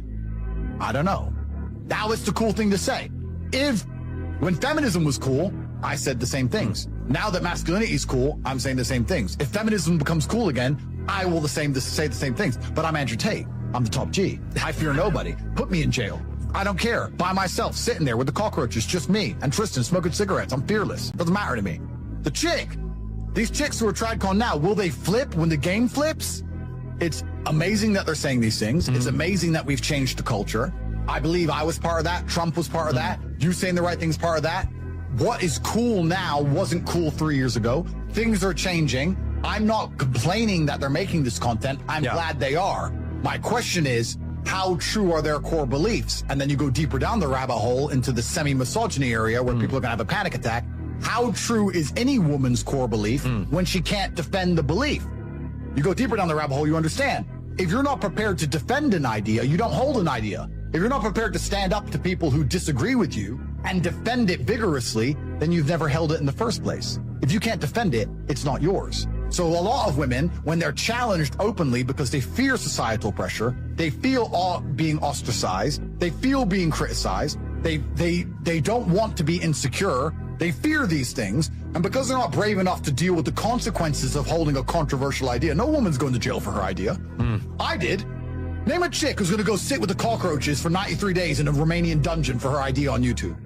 Name one. Not a single one. They're pussies. As they should be. They're women. I don't want women to be as brave as me. So they're scared. So if you're a woman and you can be scared out of saying certain things, and you're scared of being criticized for certain things, and you're scared of physical confrontation, and you're scared of being ostracized, do you even believe anything? Do you really believe it? This is a philosophical question. Yeah. Do you truly believe it? You may believe it when you say it, but there's a difference between believing something when it's convenient and it's soft and it's easy and believing something when it's hard. They're very different things. I know my beliefs are core to my heart. I know that I believe them because I will suffer for them. If you don't suffer for your idea, do you believe it? I can even tell you from my current battle, the current battle I'm in, I don't think most people understand or would ever be capable of understanding what a matrix attack does to you. I've had no banks. I'm banned from everything from Skype to Uber to Gmail to Instagram to YouTube. No app on my phone works. I've had no access to money for 2 years. I was in jail for 93 days. I was locked in my house for 5 months. I wasn't allowed to leave my house. Okay, I live in a very nice mansion, but imagine I didn't. How do you make money when you're locked in your house? You're financially decimated. All my cars were taken off me. $900,000 in cash was taken off me. All my gold was taken off me. My diamond watch collection was taken off me. My children were harassed. The mothers of my children were arrested. The crap I've been through is monumental. Most women couldn't handle that. Most men couldn't handle that. And the women near me say the same thing. They say, you're a hero. And I think a woman's job to a man is to power him up with love and let him go. It's like feed the bear and let the bear go fight. You give the bear some food and then you say, go kill. And that's a woman's job. She loves her man and she gives her man power to go out there and face the world. It's not her job to face the world. It's our job to face the world. And she powers us with love. And what your wife said is perfectly correct. She's there to help you and amplify you and power you up and make you as powerful a force as possible in the world, whether it's your vote or anything else. That is a woman's job. And a woman who is good at being a woman will do exactly that. She isn't going to come along and try and oppose her man or be as good as her man at anything. My girl will open say to me, I'm not as organized as you, I'm not as smart as you, I'm not as quick as you, I'm not as fast as you, I'm not as brave as you. All the things you do, I don't know how you do it. But I'll try and love you and make you happy so you're good at doing them. And that's why we're such a powerful force, and that's why we work so fantastically together. Which goes into another point earlier that we were saying earlier about women defending ideas. It's kind of interesting because we can apply this to feminism also. Women don't hold ideas without men because women can't defend ideas. Feminism's a male movement because feminists need men as much as they demonize men. Because if you have a open conversation with a feminist and you really disagree with her and you oppose it and she gets offended or upset, she's going to call the police and she's going to call men. She is. Like, if you look at a society where women can't call the police, how many are feminists? None. Feminism is supported by men in masculine capability and masculine threat of violence, like the rest of society. Every idea on the planet, I don't think many people understand this, every idea on the planet is backed by the threat of violence. We say we live in a peaceful society. That's a scam. Any idea any of us hold is backed by the threat of violence. Stop thinking, start doing. If you take a man and give him a life shielded from problems and he never has any to face, I guarantee you he's terrible at being a man. The best men in the world have gone through shit. That's why women love scars, because it didn't kill you. That's the whole point of it, right? So the best thing you can do as a man is look and go, okay, this is hard, this is hard, this is hard, this is hard. I feel negative because these are all so difficult. I'm struggling with XYZ. Let me internalize all of that and turn it into a superpower. Let me become genuinely uncomfortable with my situation in life and go and fix things. Because, like I said, the universe is absolutely and utterly very giving. And if you truly hated being in the position you were in, you wouldn't be there. I'm ready to kill. I don't do this. This is not sports, man. I don't enjoy it. I hate training. I hate fighting. This is war. I was born for this. I have no choice. I'm in there to kill. That's it. Pain. That's all I know. If we were still in the animal kingdom, the lions that you see on TV, they weren't just born big lions. They had to fight other lions. They had to fight to get that antelope. They had to fight other animals, hyenas, jackals. They had to fight to be the boss. That's the world. The world has become exceptionally easy for a lot of men. It used to be a different place. Most men were cannon fodder. Most of us would have ended up in wars, dying for no reason. Damn. Now we don't have to do that. So because we don't have to do that, men think it's okay to just become comfortable now. You're not supposed to be comfortable. You were never evolved to be comfortable. You're supposed to be uncomfortable. Right. And if you make yourself uncomfortable constructively, it's very easy to be anything you want. We're living in a comfortable world now where people think, oh, it doesn't matter. It doesn't matter. But you know what? To some degree, it does matter. It does matter. And I'll tell you who it matters to. It matters to your soul and it matters to God. I think we're here to struggle and to learn. I don't think we're here to be happy. That's why when we keep going back to the happy argument, I've always found that kind of frustrating and annoying. Yeah. When someone goes, oh, but I want to be happy. Why? I think we're here to struggle. I think we're here to endure pain. Yeah. I think we're here to just see how hard we are to kill. I think that going through terrible things and living through them and coming out the other side is one of the most fantastic things about being human. I think that it's almost like once you understand what life is really about, there's no emotion which isn't enjoyable. The only emotional state which can be seen as detrimental is feeling nothing at all. But if you're sitting at home and you're feeling truly heartbroken, at least you're feeling something, right? And I think that's the whole part of being human. I think we're here to struggle. I think we're here to go through pain. That's so I wake up each day and go, what can I attack? What problem can I solve? And look at history. Why did Genghis Khan wake up and want to conquer the whole world? Why did Napoleon conquer the world? Why did Alexander the Great conquer the world? You just wake up and just say, give me this, give me that. I want all of it. I need to, there's an army there. They're really big. We're better. It's intrinsic. Yeah. You need to go and conquer. That's the purpose of life. I believe that, the most important thing you can do as a man is to gain control of your mind. Once you have control of your mind, life is so ridiculously easy. It's so ridiculously easy. It's so easy to be in. People say to me, Tate, you're in good shape, but all you do is drink vodka and travel the world. You're never even home. You never even have a gym. How do you do it? It's ridiculously easy if you control your mind. If I decide to do 1,000 push-ups, I'll do them. Maybe I have to do them one at a time. Maybe I'll get tired. Maybe I need a break. I'm going to do 1,000 because I said I'm going to do 1,000. It's not hard. Everyone knows what they're supposed to do. Once you control your mind, it's easy, right? Getting over a breakup with that bitch. You miss that girl, you're upset, you miss her with all your heart, But once you realize she's gone, if you control your mind, she's gone now. She's gone now, I'm gonna miss her. That's a shame. Off to the gym. You either control your mind or you don't. And all of these things stem from the same problem. It's something you can do. It's something that is learned. It's something that is taught. But it's something that I needed to survive. So for me, it's easy, right? It's all I've ever known. Right. But people have life now. They don't need it to survive, so they never develop the skill. That's just how it works. At the end of World War II, when men went to Europe and saw unspeakable horrors at the end of World War II, did they all come home and need therapy, or did they all come home and get back to life? Get back to life. Because everyone was taught to have a mind that they control because they needed it to survive. There's no one else. That's how life worked back then. But this is it. But people are so scared of the emotions. That's all it is. No one's going to shoot them in the head. They're scared of the emotions of missing her. You're a full-grown man. You're scared of some emotions. Sit in bed and be sad and play your chess and go to the gym and be sad and lift your weights and be sad for a while and do your shit till you're not sad anymore. You're scared of emotions to the point you let a bitch run your life? It's insane. Conquest is all life's ever been for men. This is what men have an innate desire to to conquer. Even you care about having as many viewers as possible on your streams. You care about being as big as possible. You care about conquering. Why did the Romans wake up, melt rocks, make swords, and walk in random directions? They didn't have Google Maps. They didn't have a clue where they were going. Random directions to find some other group of people and come up and take their shit. Why? Conquest. This is a conquer. Why did Genghis Khan ride his ass from Mongolia all the way to Vienna? It's a long way. Why? Conquer. Men are born with this innate desire to conquer. It's inside of us. They're trying to suppress it. They're trying to distract it away from you, tell you that you're wrong. You're toxically masculine. You shouldn't want to conquer. You should want to sit at home and be tolerant. No, you shouldn't. You should want to conquer shit. Only thing that's going to make you intrinsically happy is conquest. Nothing else. If you're depressed, it's because you don't conquer shit. Conquer something. Get up and do it. It doesn't have to be a negative at all. You can do it in a very, very positive way. You can have a positive impact on the world. I like to think that my impact on the world has been positive. I've conquered the whole internet, and I've done it in a positive way. I'm helping the world. Maybe my enemies, maybe the Matrix doesn't like me, but there's young men who are watching every single one of my videos whose lives are changing. So conquest can be a very positive thing. So I'm here on the internet conquering the internet because I've decided to, because that's my hobby. Because I don't do anything degenerate. I don't take drugs. I don't gamble anymore. I used to gamble a bit, bored of it. Don't gamble. Don't take drugs. I drink sometimes, but it's really not a big deal for me. I don't like to drink too much.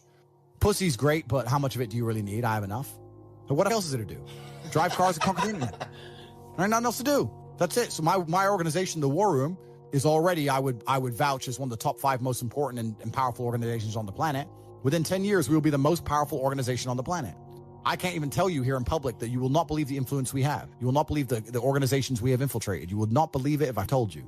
I'm going to run the most powerful closed circuit organization on the planet. It's going to be mine, and I'm going to conquer Earth. And I'm going to have 20 sons from 10 supermodels, and I'm going to die. And there's going to be 20 Andrew Tates watching my old videos, continuing the legacy. This is what I'm going to do for my bloodline. I'm going to conquer Earth. Goals are something you put on the wall to motivate yourself, right? Right. Goals are motivating. So if you want to buy a car, you put the car on the wall and it motivates you to go to work to get the car. So that's a goal. Goals are for motivation. I don't work on motivation. I work on discipline. So I don't have a set goal. I just get up and do what I know I'm supposed to do. I don't work to try and afford that car. I work because I'm supposed to work. And then I can already afford that car and another one and another one and a boat and a plane and a house and another house and a land. And then I just work.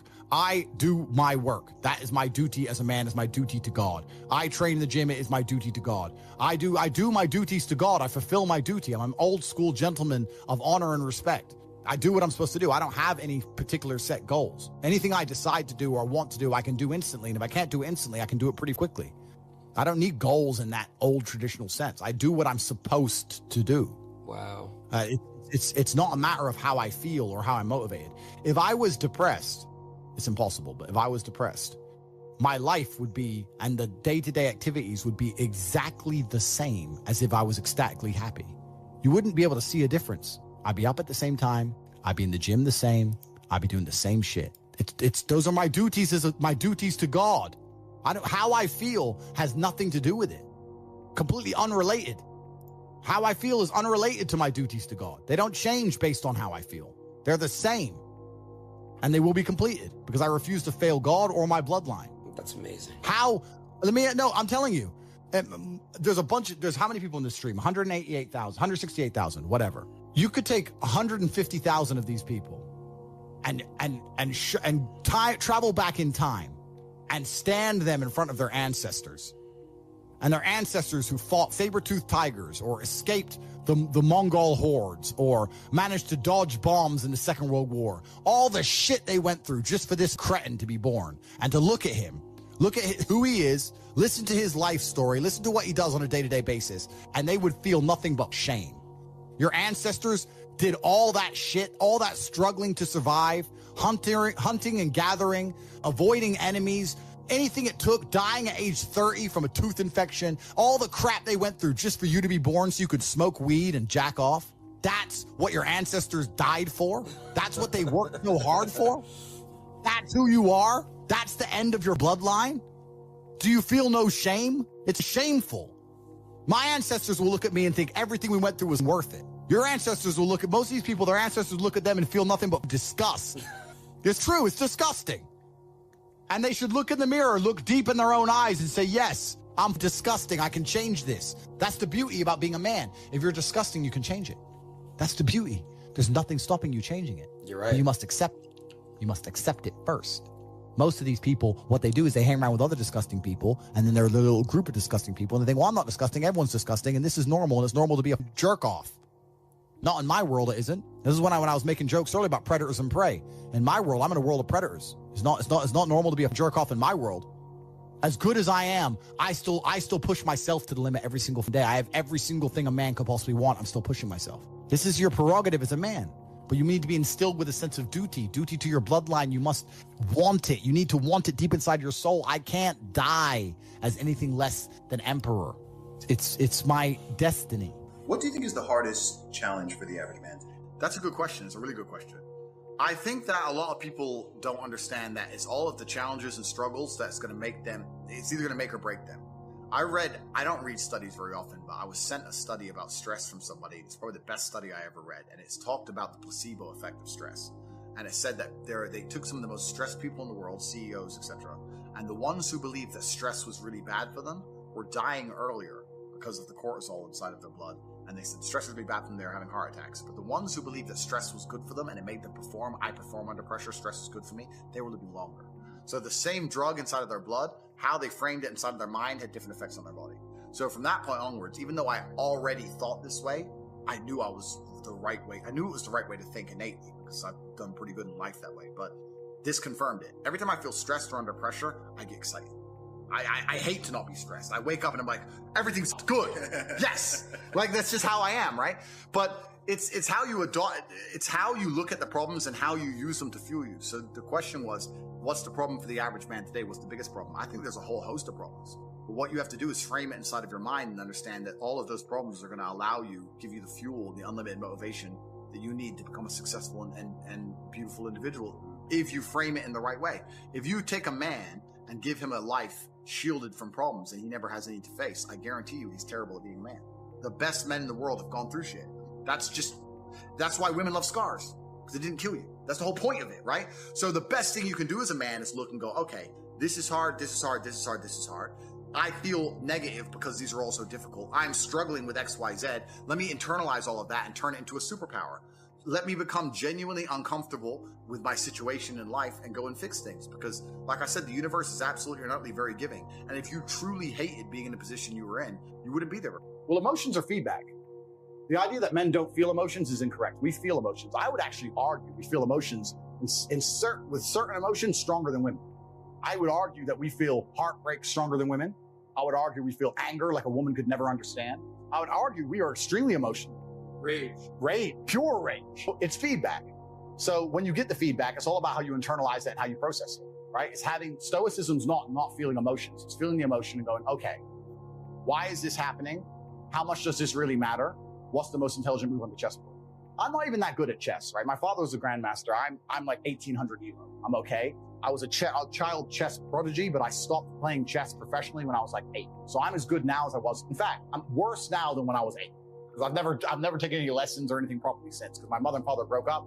We moved to England. My dad stayed in America. Lost my chess coach. And England didn't have a chess infrastructure. America had a chess infrastructure in the lower income schools. My dad used to go to the ghetto schools because he was black. Go to the black schools and teach them how to play chess. So we had a big infrastructure. You peaked at 8. I peaked at 8, yeah. But chess is a fantastic game because in the game of chess, there's no luck. If you lose, no matter how well you played, if you lose, at some point you made a mistake. Even if it's the most minor mistake, you made a mistake.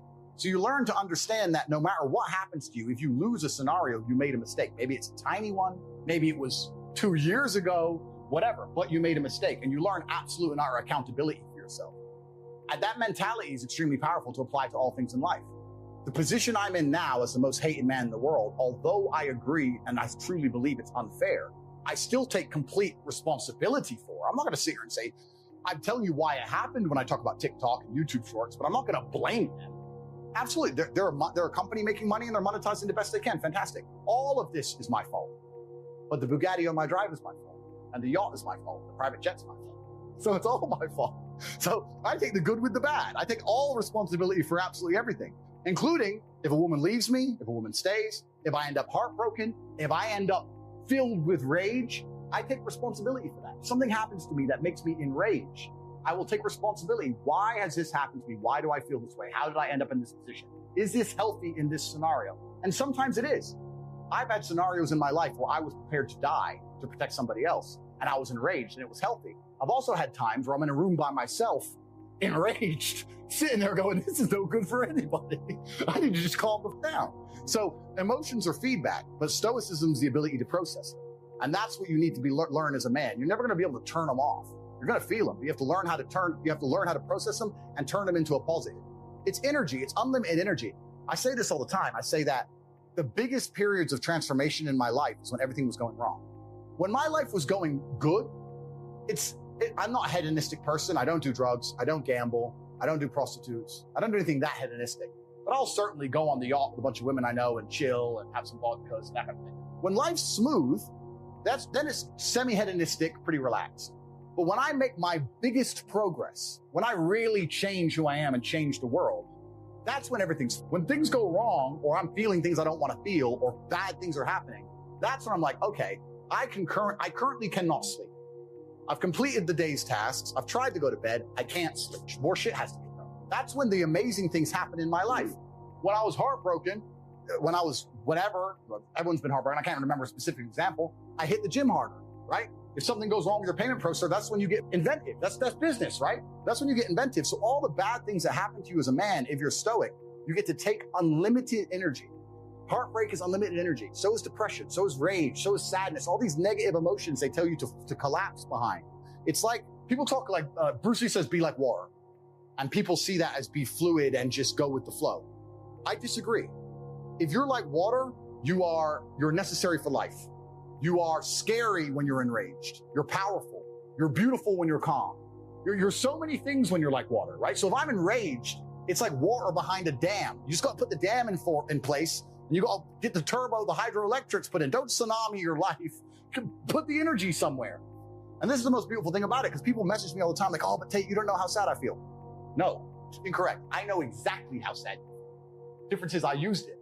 And you're sitting here still crying, some random guy on email for the third month in a row. That's the difference between you and me, my friend. I was becoming a world champion kickboxer. I got to a point, people often talk about depression and say I don't understand it. I will say, listen, there's been times in my life where I was fully functional as an adult. I would never label myself depressed because I don't believe in the idea of labeling myself in a negative, because I don't believe in things that take power from me, which we'll talk about in a second. But there's been times in my life where I didn't give a fuck if I lived or died. There's been times in my life where I went to fight a man for money, and I didn't give a shit if I lost and even woke up again. Didn't give a fuck. I had nothing worth living for. I was brokey, didn't have a girlfriend, didn't have any money, got a 2-day call to fight some world champion, had to lose 10 kilos in 2 days, had nothing else going for me, got on a plane to Dagestan and won. There's been times I've done that. By all conventional wisdom, I was depressed. I was suicidal, but I was just like, no, I don't give a shit. And that's when I was at my most powerful. Now if I get that call, I'm like, bro, I got a new car outside and shit. I'm not going to Dagestan, bro. Going to where? Sorry, how much money? Nah. But back then I was like, yeah, cool. Who is he? Oh, this guy. All right, fine. I didn't give a. I was most powerful when I was sad, when I was depressed, when all these things. And the difference was the framing. I've always been rich, but I'm not just rich because of money. You have to understand, I'm rich because of a bunch of things that money cannot buy. Like, I know there's people with lots of money, but they don't have the network I have. They don't have the brotherhood I have. Just sitting with my boys, knowing that if it comes to, if the bullets start flying, me and my 10 friends, we all die, or no one dies. Having that brotherhood, having women who would literally, you could go to jail for 10 years and they would wait for you. They exist for you and only you, completely and utterly. You are their entire universe. Like having physicality, walking through the world bigger and stronger than everyone else, having all those professional fights, and all the bad things, having the trauma, all the pain, all the bullshit I've been through. You ain't a good man if you haven't had trauma. So I'm rich not because of money. I'm rich because I've been through a whole bunch of shit. Like, I don't see anyone else on the planet richer than me because they're either too old or their life's been too easy. Like, I've had a very, very unique life, very, very eclectic life. I was born with the best possible start a man can have, which is good parents and no money. I've made all of my money completely myself the hard way. If you see a Lamborghini pull up and a little nerd gets out, you think, oh, super tech nerd, probably invented Stripe or something, he's a nerd. Whereas if you see a Lambo pull up and a big, strong, bald, whatever crazy dude gets out, you think, okay, he's a drug dealer. He's a mafia boss. The Lambo doesn't change what you think. It amplifies who the person is. Money is an amplifier. It doesn't change. So I'm very fortunate. I'm very happy that I was poor for a long time because I never would have been able to learn the lessons I've learned if I was rich. I would have never been able to take those risks. I would have never been able to be in those situations. I've been stabbed just like you. I'll show you my scar. So I would never have been able to been put through hell if I had money. So I'm very glad I was poor for a very long time. And the reason I'm the richest person on the planet is not because of the amount of money I have. It's because of all the shit that happened to me when I was poor. And I state that without arrogance. I don't mean to be arrogant, but I am a realist. And as a realist, it would be absolutely unprofessional for me to sit here and pretend I'm not an exceptional human being. Because I am. And a lot of those things I did myself. And some of them were God-given. But the ones that weren't God-given was because I put myself through hell. I put myself through hell because I decided to throw comfort away. For 10 years of my life, I was never comfortable. As a man, if you don't make yourself valuable, you have no value. You have to get up and do it. Just like a video game, you start with 0. You have to decide if you want to complete it. You have to upgrade your character. So I find it amazing that men are going to play video games and come out and waste their time instead of upgrading their character. Everyone knows what to do. You know what you have to do. You're right. If you had to become the most dangerous, intelligent, respectable man on the planet, you know you're supposed to go to the gym. You know you're supposed to train, learn how to fight. You know all these things. You don't do them. That's your decision. It's your prerogative. I didn't make that choice. I made the choice to do it all. I decided all of that. And every single man watching this can do the exact same thing. And me as a man, when I put myself through hell, when I have had such exacting, such stringent standards for myself, why would I then have less exacting, stringent standards on the people I meet? Damn. Why would I put myself through hell to be me and then meet someone who didn't put themselves through hell and then treat them like my equal? No, I suffered when you didn't. So you're not my equal because you decided not to suffer. You have enjoyed comfort when I haven't, and that's fine, but don't expect me to look at you as my equal because you're not. I'll snap your neck. If we were still in the animal kingdom, the lions that you see on TV, they weren't just born big lions. They had to fight other lions. They had to fight to get that antelope. They had to fight other animals, hyenas, jackals. They had to fight to be the boss. We're living in a comfortable world now where people think, oh, it doesn't matter. It doesn't matter. But you know what? To some degree, it does matter. It does matter. And I'll tell you who it matters to. It matters to your soul and it matters to God. I stand in the mirror with a pure heart. I know I am the best version of me that could possibly ever exist. I know that God is proud of me. There's nothing that God hates more than sloth and laziness. If God were to create a man and that man were to sit around and do all, God will frown upon you. It's why you're never lucky. If you're listening to this and you think I'm never lucky, I'll tell you why, because God dislikes you because you're lazy. Start to work. Start to show God the beauty of his own creations. You'd be amazed how lucky you'll become. Wow. God is unhappy with these people. And inside their hearts, they're unhappy. We talk about depression, anxiety, all those things you mentioned earlier on this podcast. That comes from self-loathing. You loathe your own weakness. You loathe your own laziness. This is what all of these things are. I don't feel depression. How can I feel depression when I'm the most powerful version of me that I could ever be? How can I feel depression when I could squeeze my own hand hard enough to break my own bones? How can I feel depression when I've smashed and destroyed 68 people's faces in front of me, men who thought they could test me in fair combat? How can I feel depressed? It's impossible. If you cannot control your own mind, then you are just a feather in the wind of life. Because your own mind is the only thing you can control. You can't control the weather. Right. You can't control other people. You can't even control whether your heart stops beating. You might have a heart attack tomorrow. You can't control anything besides what you think. If you cannot control your own mind, then you go through life with zero control, zero influence. You can't control anything. You're just a feather in the wind, waiting for life to blow you from happy place to sad place to happy place to sad place. Completely hoping on the gods to be fortunate to you, because if any genuine discomfort comes your way, it is trained like everything else in life. It is trained. So if you find yourself not appreciating what you have until it's gone, then you must blink and cure your brain. If you find yourself unable to focus or concentrate on tasks, you must blink and cure your brain. If you find yourself unable to go and dedicate yourself to something you don't want to do, you must blink and cure your brain. Because all of our minds have been under constant assault for years. The way the mind functions, the way people interact, has changed so significantly in the last 10 years you wouldn't believe. If you go to a party today as opposed to a party 10 years ago, they look completely different. People are acting differently. People are on their phones now than ever used to be. Even now, people will go to places only to get an Instagram picture, even if they don't enjoy the place. Wow. It's all about pretending they're having fun as opposed to actually having fun. The entire paradigm of society and how we interact has now changed. Every single thing in the world is attempting to influence you. I'll give you another paradigm that people need to understand. I ask people have these beliefs. Doesn't matter what their belief is. Doesn't matter, they believe in something. I say, where did you get that belief from? And they don't know. Oh, well, it's just how it's supposed to be. We're just supposed to wear a mask, whatever it is, right? Where did you get that belief? Who told you that? And does that person have your best interests at heart? Think about it. Think about all the things you truly believe. Think where you learned it, and think if that person actually gives about you. Because the only thing you should be learning from is personal experience for people who genuinely care about you and love you. Most people are out here believing things and repeating things that were told to them by people who don't even like them, by their enemies. Everyone's mind is fundamentally, all of it. Look at me. I'm a guy who decided to conquer social media. I blinked, I cured my brain, I used basic indefatigability, I used perspicacity, I used compendiousness, I used my mind, and I focused, and I conquered the world in a few short months. It's not difficult. There's just no competition because everybody's distracted. Conquest is all life's ever been for men. This is what men have an innate desire to conquest, to conquer. Even you care about having as many viewers as possible on your streams. You care about being as big as possible. You care about conquering.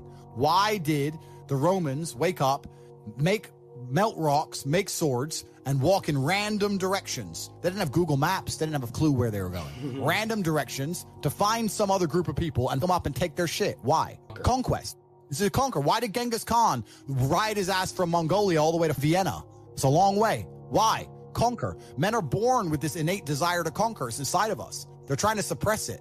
They're trying to distract it away from you, tell you that you're wrong. You're toxically masculine. You shouldn't want to conquer. You should want to sit at home and be tolerant. No, you shouldn't. You should want to conquer shit. Only thing that's going to make you intrinsically happy is conquest. Nothing else. If you're depressed, it's because you don't conquer shit. Conquer something. Get up and do it. It doesn't have to be a negative at all. You can do it in a very, very positive way. You can have a positive impact on the world. I like to think that my impact on the world has been positive. I've conquered the whole internet, and I've done it in a positive way. I'm helping the world. I think we're here to struggle and to learn. I don't think we're here to be happy. That's why when we keep going back to the happy argument, I've always found that kind of frustrating and annoying. When someone goes, oh, but I want to be happy. Why? It's almost like once you understand what life is really about, there's no emotion which isn't enjoyable. The only emotional state which can be seen as detrimental is feeling nothing at all. But if you're sitting at home and you're feeling truly heartbroken, at least you're feeling something, right? And I think that's the whole part of being human. I think we're here to struggle. I think we're here to go through pain. That's so I wake up each day and go, what can I attack? What problem can I solve? And look at history. Why did Genghis Khan wake up and want to conquer the whole world? Why did Napoleon conquer the world? Why did Alexander the Great conquer the world? You just wake up and just say, give me this, give me that. I want all of it. I need to, there's an army there. They're really big. We're better. It's intrinsic. You need to go and conquer. That's the purpose of life. God created us to learn and understand ourselves and understand other people and understand the world. And what did I say earlier? I said that you don't learn a lesson or you don't appreciate something without pain. So you have to struggle to learn anything. I think that a lot of people don't understand that it's all of the challenges and struggles that's going to make them, it's either going to make or break them. I don't read studies very often, but I was sent a study about stress from somebody. It's probably the best study I ever read, and it's talked about the placebo effect of stress. And it said that they took some of the most stressed people in the world, CEOs, etc., and the ones who believed that stress was really bad for them were dying earlier because of the cortisol inside of their blood. And they said stress is really bad for them, they're having heart attacks. But the ones who believed that stress was good for them and it made them perform, I perform under pressure, stress is good for me, they were living longer. So the same drug inside of their blood, how they framed it inside of their mind had different effects on their body. So from that point onwards, even though I already thought this way, I knew I was the right way. I knew it was the right way to think innately because I've done pretty good in life that way. But this confirmed it. Every time I feel stressed or under pressure, I get excited. I hate to not be stressed. I wake up and I'm like, everything's good. Yes. Like, that's just how I am, right? But it's how you adopt, it's how you look at the problems and how you use them to fuel you. So the question was, what's the problem for the average man today? What's the biggest problem? I think there's a whole host of problems. But what you have to do is frame it inside of your mind and understand that all of those problems are going to allow you, give you the fuel, the unlimited motivation that you need to become a successful and beautiful individual if you frame it in the right way. If you take a man and give him a life shielded from problems and he never has any to face. I guarantee you he's terrible at being a man. The best men in the world have gone through shit. That's why women love scars, because it didn't kill you. That's the whole point of it, right? So the best thing you can do as a man is look and go, okay, this is hard, this is hard, this is hard, this is hard. I feel negative because these are all so difficult. I'm struggling with X, Y, Z. Let me internalize all of that and turn it into a superpower. Let me become genuinely uncomfortable with my situation in life and go and fix things. Because, like I said, the universe is absolutely and utterly very giving. And if you truly hated being in the position you were in, you wouldn't be there. The fact that I believe each and every one of you is exactly where you deserve to be in life, or where you belong, or, we change the wording, where you want to be. So if you're not a millionaire and you're not happy with your life, guess what? You are where you deserve to be. And the reason I'm going to say that is as follows. This all, I had a bad luck this, or I tried this, or I can't pull off that, blah, blah, blah, blah. It's impossible to exist somewhere where you're not comfortable. If I were to say, lay on these red hot stones, and you tried to do it, you get up and move because it hurts, it's not comfortable. You have to get out of that position. Yet, if you look at your lives, your life is in a shit position, but you don't move, you don't do anything about it. So if it was really, truly uncomfortable to you, like those red hot stones were, you'd change something. But the fact you refuse to change something shows that you're pretty comfortable where you are. Now, of course, you can talk a good talk. All you will sit there and go, oh, but no, my life's not in order. I want to be rich and I want to be in shape and I want and I'm gonna, and then you don't do anything, which shows that you know how to talk the talk, but you can't walk the walk. When I was broke, I couldn't sleep. And I say that, people laugh. I'm not joking. When I wanted money like I needed air, I am smart enough to know that money equals freedom. And I don't want to live controlled by a job. I don't want to live controlled by a government. I don't want to live controlled by nobody. I want to be free. I want to be able to go on Twitter and say what I want and not worry about losing my job like a little pussy. I needed money.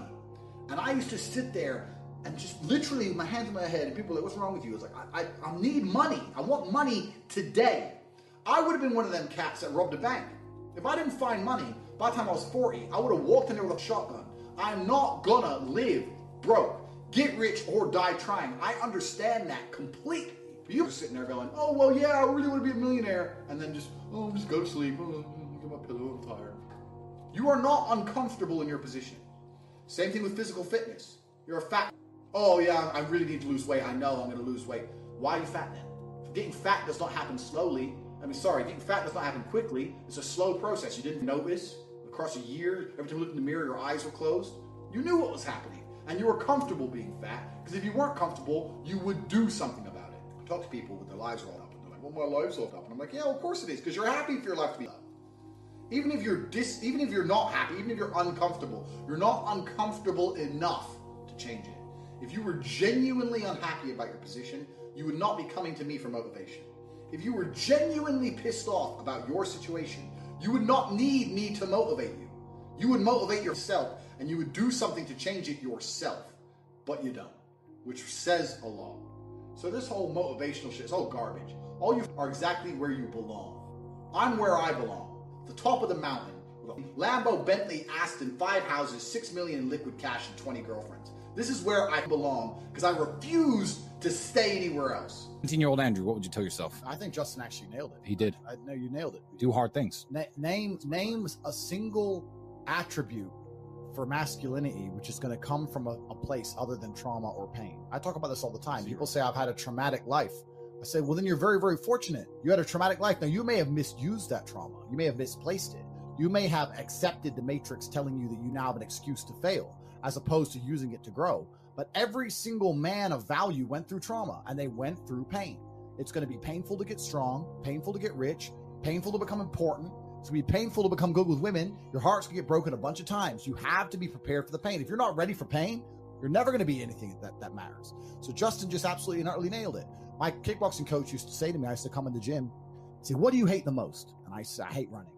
He said, okay, you're going running. I say, why? He goes, because whatever you hate is what you need. Whatever you hate is what you need. I wanted to spar, bag work, pads, no problem. Running, I didn't want to run, but that's what you need. And that's what life's about. You're not going to be able to go through life avoiding pain and also becoming a man of quality. You're going to have to be that guy who's been through so much shit that he can wake up and go, this ain't nothing. This ain't nothing compared to back then. This ain't nothing compared to that time. You know, and if you're not going to be that guy, then you're going to always suffer the consequences of not being that guy. There's pain to become important, and there's pain in not being important. So you have to make a choice. So I think Justin absolutely nailed it. I think his answer is even better than mine could be. You need to find something you're afraid of, find something that could hurt you, and go do it. And that's one of the great things about being young, right? You're basically superhuman. Stop talking, start listening, get out there, get hurt, get the back up. And there's a degree. There's also something I want you to comment on from the football perspective, but there is a degree of wisdom that comes from physicality. I learned a whole bunch of shit about the world from just having my ass kicked. It wasn't even conversations. It was just getting beaten up.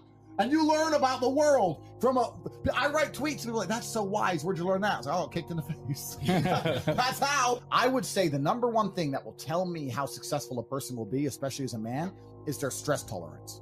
Yes. You're not going to have a big life without big problems. You're not going to be important without 4 girlfriens, 22 cars, 3 businesses. Your phone ain't going to stop. It's going to be stressful. Banks are going to get frozen. Money's going to go missing. You're not going to have a big life that's a calm ocean. You need to learn to just surf the waves and laugh, because most people just collapse under the pressure. Stress tolerance is a massive indicator of how successful you're going to be. And no matter what happens in my life now, I can sit there and go, well, at least I'm not about to get in the cage and deal with that guy, you know? And you need to have, at least I can eat. We've all been through stages where we can't eat. So stress tolerance is something that can be learned. It's something that you can, like you said, when you're young, it's a muscle. It's a muscle. When you're young, go out there and get stressed, get upset, have those sleepless nights. You should, at 17, 18, you should be panicking, right? And that's going to give you a stress tolerance level that allows you to grow into an adult, which can handle a big life. You're not going to have a big life. You're not going to be here like all 4 of us are, living the life like we're living, rolling around Europe in supercars with unlimited finance, and have that big life and think that you're not going to have any kind of stress or problems to get there and maintain it. That's not real. Yeah, there's a very strange sense of terror that comes from knowing exactly what's going to happen to you. There's a strange sense of calm that comes from it also, but in the middle of the night when you can't sleep, sometimes you feel happy knowing what they're trying to do to you, and sometimes you feel terrified knowing what they're trying to do to you. I think I'm very happy. Every single podcast I did previous to this, I hammered the point home, and I made it very clear that they had the intention of trying to put me in jail. I said, there's 3 lives. They try and cancel you and slander you and destroy your name. They don't just want you to disappear from the internet. They want you to disappear from the internet in a cloud of shame. They have to shame you, which is why they chose the crimes they did for me, and it's why they usually choose the crimes they choose, because it's heinous. They want to shame you, and they want you to disappear with your head facing the ground and never pop up again. Obviously, they attempted to cancel me, and I became more famous than ever before. I even said to you on your podcast, and I said on other podcasts, I said, I think they made a mistake. I think when you have power and you overuse it, what happens is a rebellion. That's how a revolution starts. When you have power, you have to be very, very careful with how you use that power. The second you overuse it, there's a revolution, and we're in Romania, so they know all about that. That's exactly what happens. And I said at the time, I think I was a mistake. I think they made a big mistake canceling me the way they did. And then the second time, the second life, which I described as they try and put you in jail for no reason. Here we are in the current scenario. I knew it was going to happen. And the third one is they put a bullet in your head. So we're going to have to see how the second life plays out. And yeah, I mean, when this is all over and I win the court case and I get the not guilty, I won't be smiling. I'll be walking out the courtroom with my head on a swivel. That's the kind of life I'm living now. I'm going to be thinking, oh, okay, so their second attempt failed. Now what? Like, do I want to fly private anymore? Do I want to go that place anymore? You start to think about these things. Like, do I want to do these things? A lot of billionaires dying in plane crashes. It's strange. So it's scary, regardless of how it plays out. And I guess you just have to go with the punches and see where it lands. And God has a plan for me and for all of us, and we're just going to see how it ends up. I want to make it very clear, and I make it clear on absolutely every single podcast, I would never kill myself. I don't care what they say. I don't care what video they show you. Never under any circumstance would I kill myself. It's haram. Never. I don't care if they put me back in the dungeon, solitary confinement by myself for the rest of my human years. I would never kill myself, ever, ever. So if that ever happens, God forbid, do not believe whatever garbage they tell you. The chance of me killing myself is precisely 0. They have to damage my influence. They have to damage my influence. They can't sit there and let me be influential because I'm saying things that they don't like me saying. And there are people sitting around going, he's saying things counter to our message and counter to our narrative. Get rid of it. And they have a pretty standardized playbook. And this is probably one of the first times in history where their playbook just isn't working. Canceling. still around. Oh, well, lie about him in the news. Just say he touches chicks. Well, no one believes it. Oh, all the comments are on his side. Everyone's calling us liars. Okay, then do it again. Then do it again. Make up a new girl. Then do it again. Find someone else. Yeah. And they keep attacking me with the same weapons, but the bullets are bouncing off. And that doesn't give me a sense of calm. That doesn't make me think, ha ha ha, I'm invincible. It makes me think, uh-oh. It makes me think, uh-oh, because human life is cheap at the top. It's very cheap. It's interesting because sometimes I analyze myself and think, why don't I just do that? Why don't I just disappear? You know, I don't need money. I don't need fame. Why don't I just disappear? And then you have to, I was saying this to my brother, and he was like, well, Genghis Khan didn't need Vienna. Some people are just wired that way. Like, Vienna's a long way from Kathmandu. Sometimes that's just the way it is, or Ulaanbaatar, I apologize, to the capital of Mongolia. That's just the way some people are. If I see injustice, and if I see things which I believe to be false, I feel like I am obligated to say the truth. I can't explain why, even if at my own detriment. What am I doing this for? Like, it's to the detriment of my life. And I've had these conversations at length with the people close to me, and we're all saying the same thing. It's always been the same way. Humanity's always been the same way. There's been a select, small, few good men up against evil, and evil always outnumbers you. Evil always has more money than you. They always have more power and more influence than you. If you play any video game, when you get to the end boss, he always has more life than you. He always has more hit points, but you're the good guy. And it's kind of like, it's never been any different. At any point in human history, there's been the good guys up against the forces of evil, whatever they were at the time, and you've always been outnumbered, and you've always been supposed to lose. Well, instead of saying who, what I will start by saying is what they do. And what they do is they control information. And we now live in an information society, and by controlling information, they control how people think and act and react to things. That's all they have to do. They have to control information, and they have to be very selective with what they allow you to talk about and what they allow you to discuss and what they don't. And once they can do that, they can keep you bickering about garbage, and they can control the sensitive information, and then they run the world. So having all the information controlled and having this hard barrier on what can be discussed, that's how they can purport absolute fallacies. I think now it's been a couple years, we can probably talk about it. They psyoped the world into believing they should be afraid of the common cold. They psyoped the world into this. And if you think about how difficult that would be to do, how difficult would it be to psyop the entire population of Earth? Well, what you do is you just lie on repeat, and you don't allow anyone to say anything counter to it without hurting them the same way I've been hurt. And you just psyop them. It's actually amazing, because now I use that exact same psyop on people. I love it. I love it. So when I sit with someone who's not matrix-minded, when I sit with someone who is matrix-minded, like when the BBC walked in here, I'm like, do you all have your vaccinations? Social distancing. Did you actually? 100%. Social distancing, please. And they look at me like I'm crazy. Well, how am I crazy? 2 years ago, you were telling me to do this. Now when I repeat your own worldview to you, I'm crazy. Well, if I'm crazy, guess what? You're a liar, because you lied the whole time. So either you're a liar or I'm not. You know, how can I be nuts? Put your mask on.